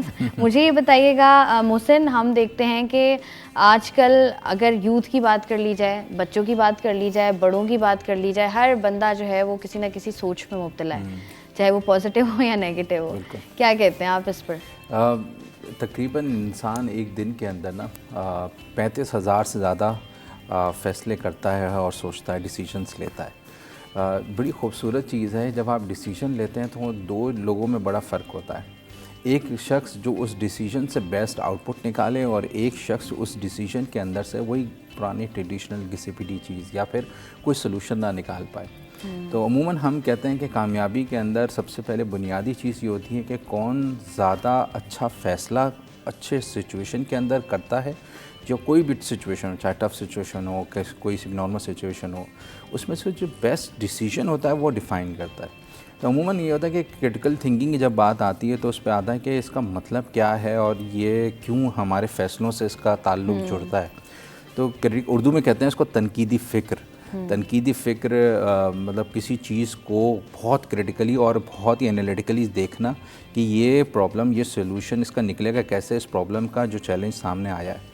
तो जो लोग चैलेंज का सामना करते हैं वो उसके लिए बहुत ज़्यादा ज़रूरी है कि आपका डिसीजन कैसा है और आप उस अप्रोच के साथ चल रहे हैं जो एक एनालिटिकल या क्रिटिकल थिंकर चलता है। तो इसलिए ज़रूरी है कि क्योंकि आपके फ़ैसले बहुत ज़्यादा असरअंदाज होंगे आपके आउटपुट के ऊपर। कोई भी चीज़ आप अचीव करना चाह रहे हैं उससे, मिसाल के तौर पे किसी ने गाड़ी ख़रीदनी है और वो गलत बैंक के पास चला जाए और वहाँ पे इंटरेस्ट रेट उसका बहुत हाई हो, वो सोचे नहीं ज़्यादा और ज़्यादा रिसर्च भी ना करे तो कि यार मुझ पे क्या असर पड़ेगा अगले 5 साल के अंदर, 10 साल के अंदर अगर मैं गाड़ी इतने हायर इंटरेस्ट रेट पे ले लेता हूँ या घर ले लेता हूँ। तो जो लोग गौर व फिक्र करते हैं वो लाइफ के अंदर बहुत ज़्यादा सही तरीके में चल पाते हैं। तो इसलिए क्रिटिकली सोचना, समझना, जानना कि ये सोल्यूशन मेरे 5 साल पे कैसे हो सकता है या कोई भी आउटपुट कैसे निकल सकता है, तो फैसले बहुत इंपॉर्टेंट होते हैं। तो इसमें जो गौर फिक्र करने की साइंस समझ जाते हैं उनको आउटपुट ज़्यादा अच्छा निकल पाता है। अच्छा, जैसे मोहसिन बात कर रहे हैं, रबाब आप बताइएगा, अगर एक इंसान इतना सोचता हो, इतनी गौर व फिक्र हर मामले पे करे तो इंसान तो पागल हो जाए। अक्सर हमें इर्द गिर्द लोग भी नज़र आ रहे होते हैं, लोग कहते हैं यार ये नफ्सियाती है, इसको बस वन लाइनर दो, इसको मतलब की बात बताओ वरना ये सोच में पड़ जाएगा, सवाल कर करके मार देगा। तो इज़ इट गुड और बैड? देखिए, अल्लाह ताला ने इंसान को जो है वो एक बैलेंस में पैदा किया है। तो इंसान की पर्सनालिटी में, इंसान की शख्सियत में हर चीज़ बैलेंस में होना ज़रूरी है। जब आप क्रिटिकल थिंकिंग की बात करते हैं, आप शुरू करते हैं क्रिटिकल थिंकिंग से कि मैं एनालाइज़ कर रहा हूँ चीज़ों को। देखिए, अगर मैं इसको थोड़ा सा साइंटिफिकली समझाऊं तो एक तरीके का ये रूल होता है कि आपको जो है वो आप उसी चीज़ पे सोचेंगे, आपको एक स्टिमुलाई मिलेगा। स्टिमुलाई क्या कि आप उस चीज़ पे सोचेंगे या फिर जो आप देखेंगे, जो इन्फॉर्मेशन आपके दिमाग को दी जाएगी, राइट। आपको एक इन्फॉर्मेशन मिल गई, आपने उसको रिसीव कर लिया, अब आपने अपने ब्रेन को ये अथॉरिटी दी कि आप उस इन्फॉर्मेशन के ऊपर जो है वो एनालिसिस शुरू करें। फिर आप एक कंक्लूजन पे पहुँचे, आपने उसको इंटरप्रेट किया और फिर आपने उसके ऊपर एक्ट आउट किया। ये एक प्रोसीजर है। बट जो क्रिटिकल थिंकर्स होते हैं वो एक सेकंड स्टेज होती है आपकी एनालिसिस, उसके ऊपर काफ़ी टाइम लगा लेते हैं, बहुत ज़्यादा सोचने लग जाते हैं। उसका प्रोस भी सोचेंगे, कॉन्स भी सोचेंगे, फ़ायदा सोचेंगे, नुकसान सोचेंगे। वो ये देखेंगे कि पिछले कौन से लोग ऐसे निकले हैं जिन्होंने सेम सिचुएशन आई और उन्होंने किस तरीके से डील किया। यहाँ पे डिफरेंट टाइप ऑफ लर्निंग्स भी बीच में आ जाती है। तो क्रिटिकल थिंकिंग एक बहुत बड़ी थ्योरी है जो मिल के बनती है। लेकिन हमें यहाँ पे फ़र्क पता नहीं चलता कि हम क्रिटिकल थिंकिंग से होते होते ओवर थिंकिंग पे कब चले गए, क्योंकि एक बैलेंस है ना। और ओवर थिंकिंग के बीच में कहीं ये क्रिटिकल थिंकिंग है?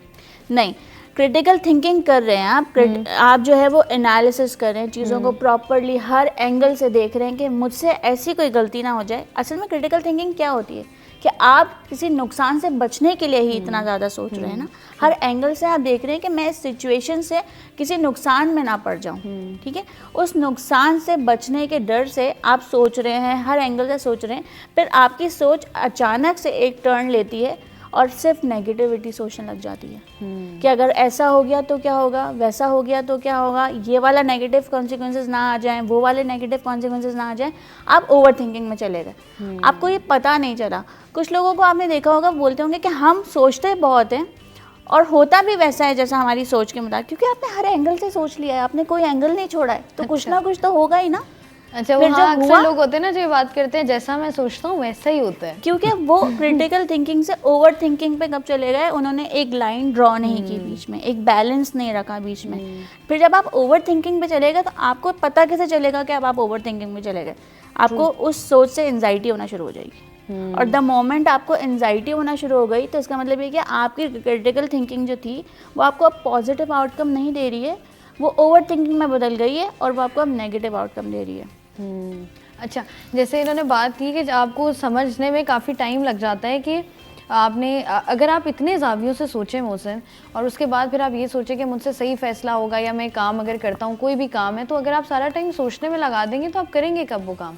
अच्छा, ये एक जो सारा टाइम सोचने वाला है, ये कोई इतनी वो वाली रॉकेट साइंस नहीं कि आपने सारे काम रोक के ना इसको ये काम करना होता है ना, मतलब Actually, 24 घंटे हाँ, अगर एक दिमाग में लेकिन, आपके बात फंस गई है तो वो फिर 24 घंटे ही आपका हर काम इफेक्ट करती है वो बिल्कुल चीज़। सही। तो असल में ये होता ही है कि एक प्रोसीजर जो है वो बनता चला जाता है आपकी लाइफ के अंदर। आप सबसे पहले स्टार्ट करते हैं सवाल से, एक वाई, क्यों ये चीज़ ऐसी, क्यों, मतलब मैं इस चीज़ को क्यों चूज़ कर रहा हूँ, या ये ही बेस्ट रास्ता क्यों है।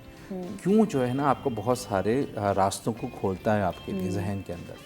तो हम उसको कहते हैं डाइवर्जेंट थिंकिंग। डाइवर्जेंट थिंकिंग के अंदर हम बहुत सारी चीज़ें डाल देते हैं और उसमें सोचते हैं कि यार इसके रास्ते अच्छे क्या हो सकते हैं इस चैलेंज को या इस चीज़ को रिजॉल्व करने के लिए। और फिर उसके बाद आप इसको कन्वर्ट करते चलते हैं। कन्वर्ट करते हैं कि मतलब नैरो कर देना बिल्कुल, कि इसमें से बेस्ट रास्ते चीज़ें कौन सी हैं जिसको हमें पिक करना चाहिए, जिन डिसीजंस को हमें लेना चाहिए, और फिर आप वो फैसला ना बेस्ट फैसला लेते हैं और स्टेप लेते हैं और आगे बढ़ जाते हैं। तो इसमें बड़ी खूबसूरती होती है कि आप कैसे सीखते हैं कि आप मुख्तलिफ़ तरीक़ों से आउट ऑफ द बॉक्स सोचते भी हैं, कि आपके पास डिफरेंट ज़ाविये क्या हैं। जितने आप देखें ना दुनिया के अंदर स्टार्टअप्स बनते हैं, जितने बड़े ब्रांड्स बनते हैं, जितने बड़े कंपनीज और इंडस्ट्रीज़ खड़ी होती हैं, उन सब की जो सबसे पीछे कामयाबी का राज है ना, वो यही है कि वो बड़े गौर व फिक्र के साथ सोचते हैं कि ये चीज़ ऐसी यूनिक चीज़ कैसे क्रिएट कर सकते हैं हम जो दुनिया से या लोगों से या हमारे कॉम्पिटिटर से मुख्तलिफ हो। तो हम उसको कहते हैं यूएसपी। तो हर एक का अपना यूनिक सेलिंग पॉइंट होता है। तो वो कैसे यूएसपी अपना क्रिएट करता है? वो क्रिएट इस तरह करता है कि वो अपनी चीज़ को जिसका वो माहिर होता है उसमें वो मुख्तलिफ चीज़ें फेंक देता है और वो फ़नल के अंदर, और वो कहता है कि ये भी हो सकता है, ये भी हो सकता है, ये भी बना सकता हूँ, हम ये कर सकते हैं, हम इससे मुख्तलिफ कर सकते हैं, और फिर देखता है कि कॉस्ट क्या है, उसके हिसाब से एक बेहतरीन आइडिया सोचने के लिए फिर इसको कन्वर्ट करता है कि इसमें अच्छा ये भी कम करते जाता है, कम करता है, कौन सा पॉसिबल है इस वक्त, कौन सी चीज़ हम बना सकते हैं, आगे चल के हम क्या चीज़ डेवलप कर सकते हैं। तो फिर वो नैरो करते करते एक डिसीजन पर पहुँचता है कि ये चीज़ मुझे पिक करनी चाहिए और ये फ़ैसला करके मुझे आगे बढ़ जाना चाहिए। तो इसलिए वो ज़रूरी है स्टेप्स के आप ख़ास तौर पर देख सकें और फिर आपकी आदत हो जाती है। हाँ। और जितने आप ट्रेंड सेटर्स को देखेंगे ना, मिसाल के तौर पे बड़े से बड़ा ब्रांड ले लें आप, चाहे बेवरेजेस के अंदर ले लें, फूड के अंदर ले लें, रेस्टोरेंट्स में ले लें, आप किसी भी अंदर लें, तो उसकी जो सबसे यूनिक बात है वो ये है कि they always come up with something new, बड़ा समथिंग ज़रूरी एक्साइटिंग। होता है कि आप जो है वो कुछ भी काम कर रहे हो तो अगर यूनिक और डिफरेंट होगा तो ही बेहतर होगा। बातें तो हम जारी रखेंगे क्योंकि हम बात करें क्रिटिकल थिंकिंग पे, लेकिन यहाँ वक्त तो एक ब्रेक का, हमारे साथ रहिए।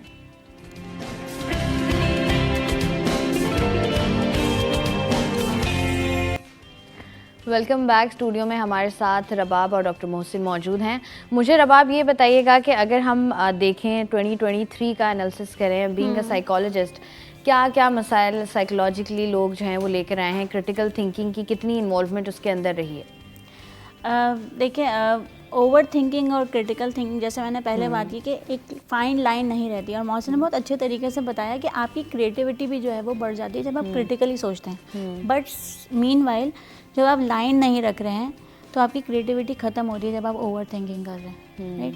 तो ज़्यादातर जो ओवर थिंकिंग के मसले आते हैं वो आते हैं स्टूडेंट्स के साथ। स्टार्ट वो ऐसे ही करते हैं कि हम क्यों करें, हम कैसे करें, फिर ऐसा ऐसा करके वो जैसे अपने करियर के अंदर भी कन्फ्यूजन्स का शिकार हो जाते हैं, क्योंकि वो जो चीज़ सुन रहे हैं अपने घर से कि तुम्हें फ़लाँ चीज़ पे फोकस करना है, फ़लाँ सब्जेक्ट लेना है, अब उन्होंने उस वाय में भी वो फंस गए, क्योंकि जो उन्हें वो समझा रहा है, वो जो उस पर प्रेशर दे रहा है, उस वाय का जवाब उसके पास भी नहीं है। किसी को देख लिया, किसी कज़न को देख लिया कि उसने जो है वो फ़लाँ सब्जेक्ट लिया है, किसी पोस्ट पर चला गया है, अब घर वाले प्रेशर कर रहे हैं।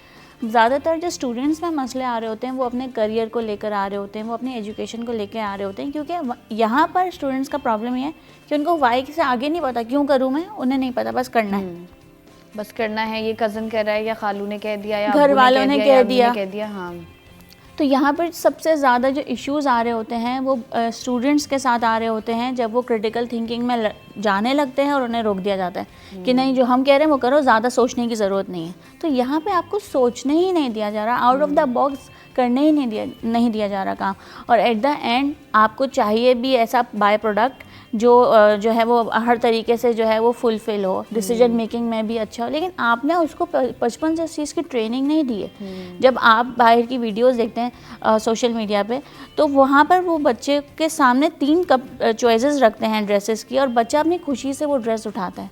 बच्चे को वहाँ से सेंस ऑफ ऑटोनॉमी की जो चीज़ शुरू होती है कि तुम अपनी मर्ज़ी चला सकते हो। यहाँ पर कपड़ा तो दूर की बात है, आप करियर भी अपनी मर्ज़ी से सिलेक्ट नहीं कर पाते। आपको करियर भी वही सिलेक्ट करना है जो आपके फलां कज़न ने किया था और उसको उसमें सक्सेस हुआ था। पेरेंट्स यहाँ ये नहीं देखते कि हर बच्चा जो है वो अलग है एक दूसरे से, पर्सनालिटी अलग है एक दूसरे से, इंडिविजुअल डिफरेंसेस एग्जिस्ट करते हैं। वो प्रेशर देते हैं कि पेरेंट्स अपने हिसाब से सही हैं कि वो अपने बच्चे को सक्सेसफुल देखना चाहते हैं। जब वो दूसरी सक्सेस स्टोरीज देखते हैं तो वो अपने बच्चे का पैशन कहीं ना कहीं मार देते हैं। ठीक है, यहाँ पे क्रिटिकल थिंकिंग में वाई के आगे उसके बाद सिर्फ एक जवाब है, क्योंकि अब्बा ने कहा था।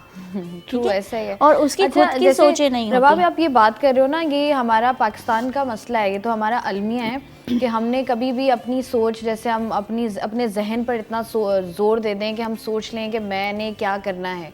बच्चों से आप छोटे ही पूछो ना तो अक्सर लोग कहते हैं भाई डॉक्टर बनना है, इंजीनियर बनना है, बस बात ख़त्म, या बहुत ज़्यादा हुआ तो टीचर बन जाएंगे। तो मुझे बताओ कि अगर आपका एक पैशन है या आपकी एक सोच है, आप उस सोच पर चलना चाहते हो but due to the pressure of society आप नहीं चल पाते हो, तो इससे आपकी पर्सनैलिटी किस हद तक इफेक्ट होती है? देखिए, होती है। जब आपकी एक ख्वाहिश है, ठीक है, एक छोटी सी चीज़ ले लें कि आपको जो है वो एक कोई फना चीज़ खानी है आज, आपका दिल चाह रहा है मैं आज जो है वो बिरयानी खाऊं, आपके घर में दाल चावल बना हुआ है, आपका मूड ख़राब होगा ना, आप थोड़ी देर के लिए तो फ्रस्ट्रेट होंगे कि यार ये क्या मसला है, लेकिन क्योंकि वो रूटीन की चीज़ है तो आप उसमें कहीं ना कहीं एडजस्ट कर लेंगे, क्योंकि वो एक छोटा सा गोल है जो आपको खाना है। आप बोलें चल यार कल खा लूँगी बिरयानी, लेकिन करियर, एजुकेशन एक ऐसी चीज़ है जो आपके साथ चलती है, एक लॉन्ग लिव प्रोसीजर है, राइट। आपको उसी स्टेम के साथ चलना है आगे जाकर। तो यहाँ पर वो चीज़ बच्चे के लिए फ्रस्ट्रेटेड होती है कि यार मैं क्यों करूँ। कुछ बच्चे होते हैं जो सरेंडर कर लेते हैं कि ठीक है घर वालों ने कह दिया तो कर लिया। मैंने अभी लास्ट मेरे पास एक केस आया था कि उस लड़के का जो शौक़ था वो विजुअल आर्ट्स की तरफ था और he was very good with fashion designing से। घर वालों के प्रेशर से उसको जो है वो मेडिकल की फील्ड में डाल दिया गया।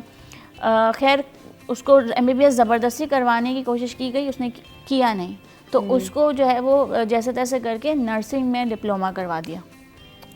उसने अपना सारा टाइम नर्सिंग में डिप्लोमा तो कर लिया, लेकिन आज जब वो उस फील्ड में है तो वो नर्सिंग में जब वो जॉब कर रहा है तो हॉस्पिटल में जाते के साथ उसको पैनिक अटैक्स आना शुरू हो जाता है। एक वो आपको कहते हैं ना कि अगर आप अपनी मर्ज़ी से कोई काम करते हो या अगर आपका शौक़ है, कोई काम आप करते हो, पैसा कमाने के लिए भी करते हो, जॉब भी करते हो, अगर आपका वो पैशन है तो वो आप उस तरीके से कर भी पाते हो। आप ज़रा extra out of the box भी चले जाते हो, ज़रा ज़्यादा मेहनत भी आप पुटअप कर लेते हो। अगर आप 9 to 6 कहीं जॉब कर रहे हैं और वो आपके मतलब की जॉब है तो आप एक्स्ट्रा आवर्स भी दे देंगे, चाहे आपको उसके लिए एक्स्ट्रा पे किया जा रहा है या नहीं किया जा रहा है। लेकिन अगर आपका इंटरेस्ट नहीं है फिर बड़ा मुश्किल हो जाता है वो 8 घंटे भी पूरे करना। एक चीज़ यहाँ पे मैं ऐड करूँगी कि जैसे आपने ये बात कही, तो कुछ ऐसे पैशंस होते हैं, कुछ ऐसी जॉब्स होती हैं कि घर वाले कहते हैं कि इसमें तो पैसा नहीं है, राइट। लेकिन जिस बंदे का इंटरेस्ट है ना, वो वहाँ पर वो यूज़ करेगा अपनी क्रिटिकल थिंकिंग, और वो ऐसा प्लान बी भी रेडी करके रखेगा, स्ट्रेटेजाइज करके रखेगा कि अगर मेरा ये प्लान नहीं चल रहा तो मैं ये प्लान चलाकर कैसे किसी ना किसी तरीके से पैसा कमा लूँगा, क्योंकि वो उसका शौक है। ऐसे ही। जबकि अगर आपने उसको प्रेशर किया किसी ज़बरदस्ती कोई चीज़ करने में और उसमें उसको पैसा नहीं आ रहा, तो वो बैठ जाएगा, कहेगा नहीं आ रहा तो आपने ही करवाया था मुझसे।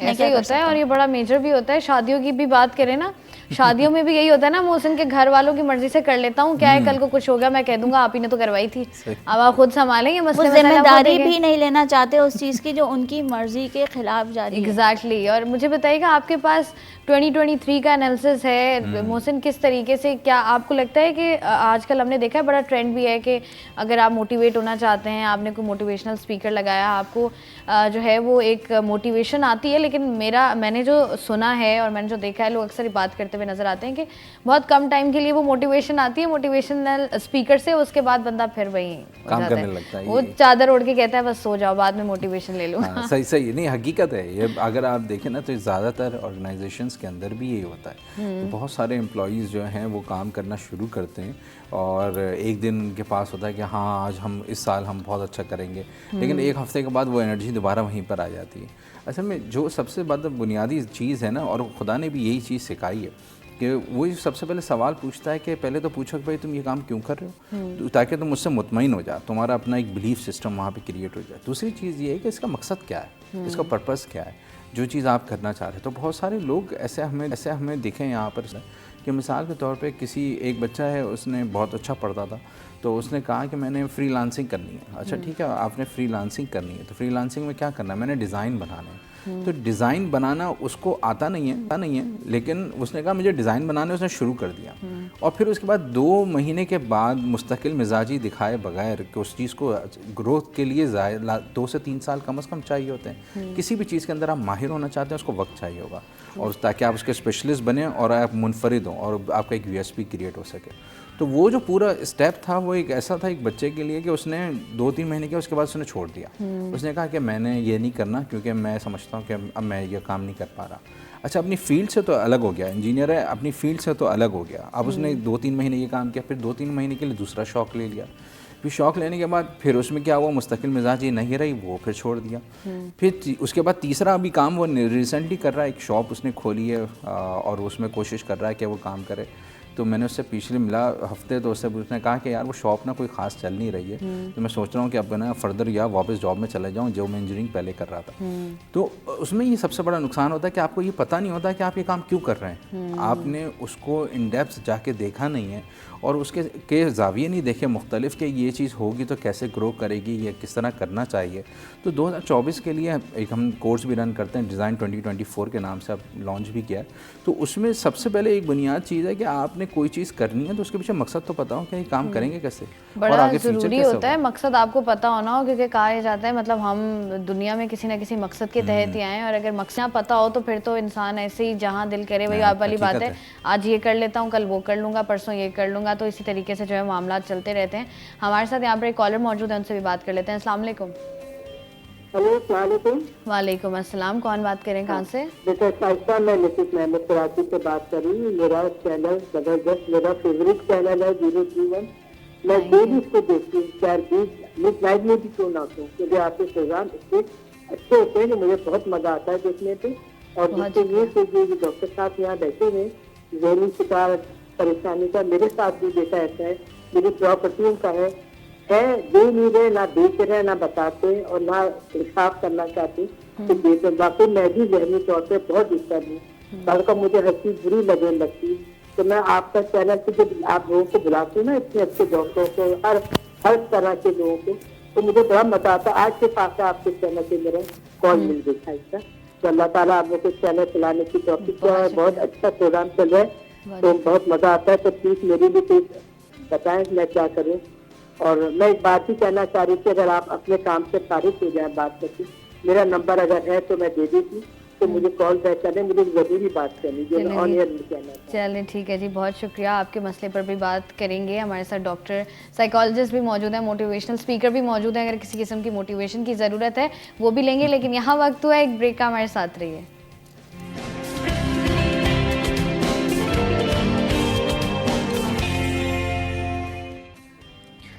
Welcome back. बात कर रहे हैं हम लोग क्रिटिकल थिंकिंग के हवाले से। हमारे साथ एक कॉलर भी मौजूद थी। जैसा उन्होंने कहा कि घर में ऐसे मसले मसाइल होते हैं कि या कभी ऐसा होता है कि आपकी फैमिली में या आपके फ्रेंड सर्कल में ऐसा कोई बंदा होता है जो कि बात ही नहीं करता, तो इसका क्या मतलब है कि वो बहुत ज़्यादा सोच रहा है या वो बिल्कुल ही नहीं सोच रहा है?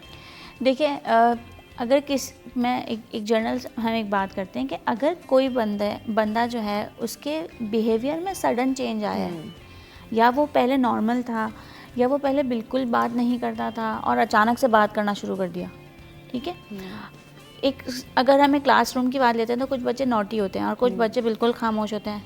अब किसी दिन अगर वो नॉटी बच्चा खामोश हो जाएगा तो टीचर ज़्यादा परेशान होगी ना कि अचानक से इससे क्या हो गया। और वो अगर वो बात करने वाला जो चुप रहने वाला बच्चा है, अगर वो नॉटी हो जाएगा तो उतना ज़्यादा फ़र्क नहीं पड़ेगा।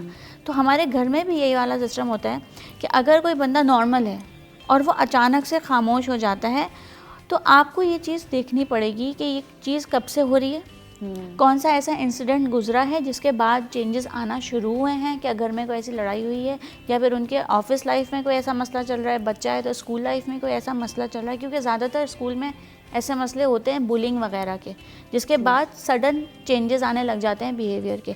और ये सिर्फ एक ये चीज़ नहीं होगी कि वो बात करते करते खामोश हो गए, डिफरेंट चेंजेस एक के साथ साथ दूसरे सिम्टम्स जुड़े हुए होते हैं साथ में। कि अगर किसी को गुस्सा बिल्कुल भी नहीं आ रहा था, अचानक से गुस्सा आने लग गया। अगर कोई बहुत ज़्यादा एग्रेसिव था तो बिल्कुल ही शांत हो गया, उसका दिल ही नहीं कर रहा रिएक्ट करने का, वो बात ही नहीं कर रहा, उसने अपने आप को अकेला कर लिया। वो जो है वो किसी कोई दोस्त वगैरह जो थे आहिस्ता आहिस्ता सबसे आइसोलेट होना शुरू हो गया। खाने की रूटीन भी डिस्टर्ब हो गई, अनहाइजीनिक भी, नहाने का दिल नहीं कर रहा है सबसे ज़्यादा, सर्दियों के अलावा की बात करें नहीं ऐसा होता है वैसे रबाब, जैसे आपने बात की ना कि एक रीज़न नहीं होता इसका। अगर आपको फॉर सपोज मुझे बिरयानी पसंद है तो मुझे बिरयानी बिल्कुल पसंद नहीं आएगी।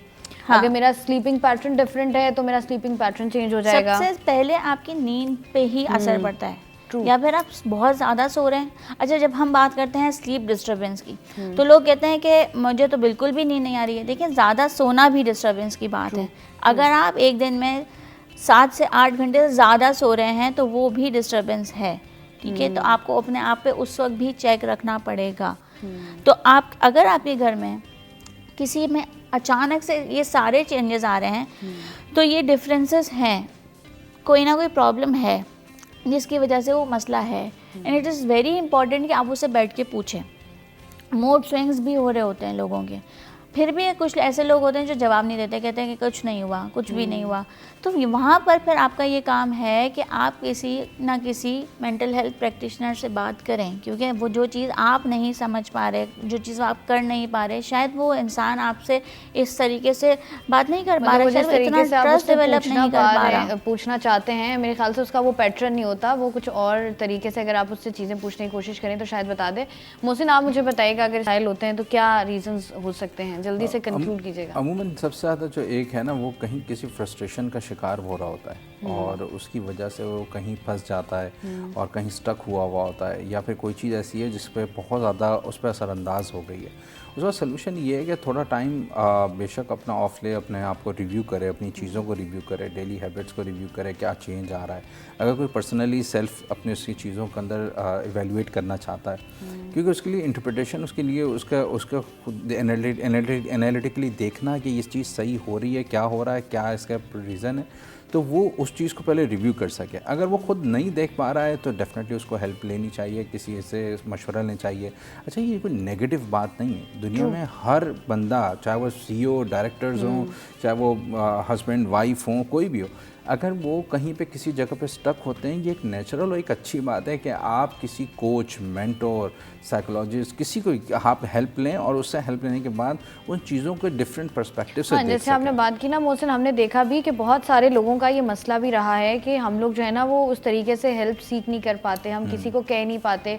अगर देखा जाए तो डिस्कशन करना, कॉन्वर्सेशंस करना बहुत ज़्यादा मुश्किल हो गया है, क्योंकि हमें ऐसा लगता है कि अगर हम किसी को अपना मसला बताएंगे तो वो अगला बंदा जो है वो हमें जज करने लग जाएगा, या वही सोचेगा कि अच्छा यार इसके साथ ये मसला है, अच्छा ये साइकोलॉजिस्ट के पास अब जाना चाहता है, इसके साथ कोई जहनी मसाइल हैं, अगर स्लीपिंग पैटर्न की बात की जाए, खाने की बात की जाए, नॉर्मल डेली रूटीन की बात की जाए, ऐसा कभी भी पॉसिबल नहीं है, जो मेरी लर्निंग है 2023 की, कि जैसा आपने सोचा हो और आपने जैसा उसका एंड रिज़ल्ट आपने जैसा सोचा हो ना, ज़रूरी नहीं है कि वो आपके मुताबिक हो। अगर आपके मुताबिक नहीं भी हो रहा तो वो एक आपके पास, आपके अंदर इतना जो है ना, इतना गट्सी आपको होना चाहिए, इतना हौसला आपके अंदर होना चाहिए कि आप उसको एक्सेप्ट कर सको।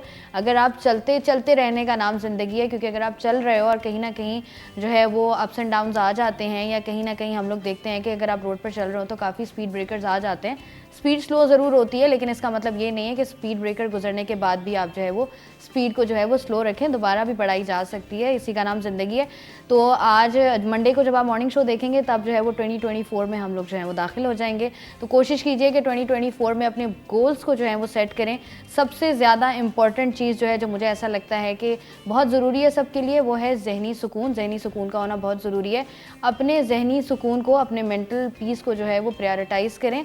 बाकी ज़िंदगी का हिस्सा है, खुशी, गम, पैसा आना जाना, जॉब का आना जाना, मुल्क के मसाइल, ये सब कुछ जो है वो हल होते रहते हैं, वो चलते रहते हैं ज़िंदगी के साथ साथ।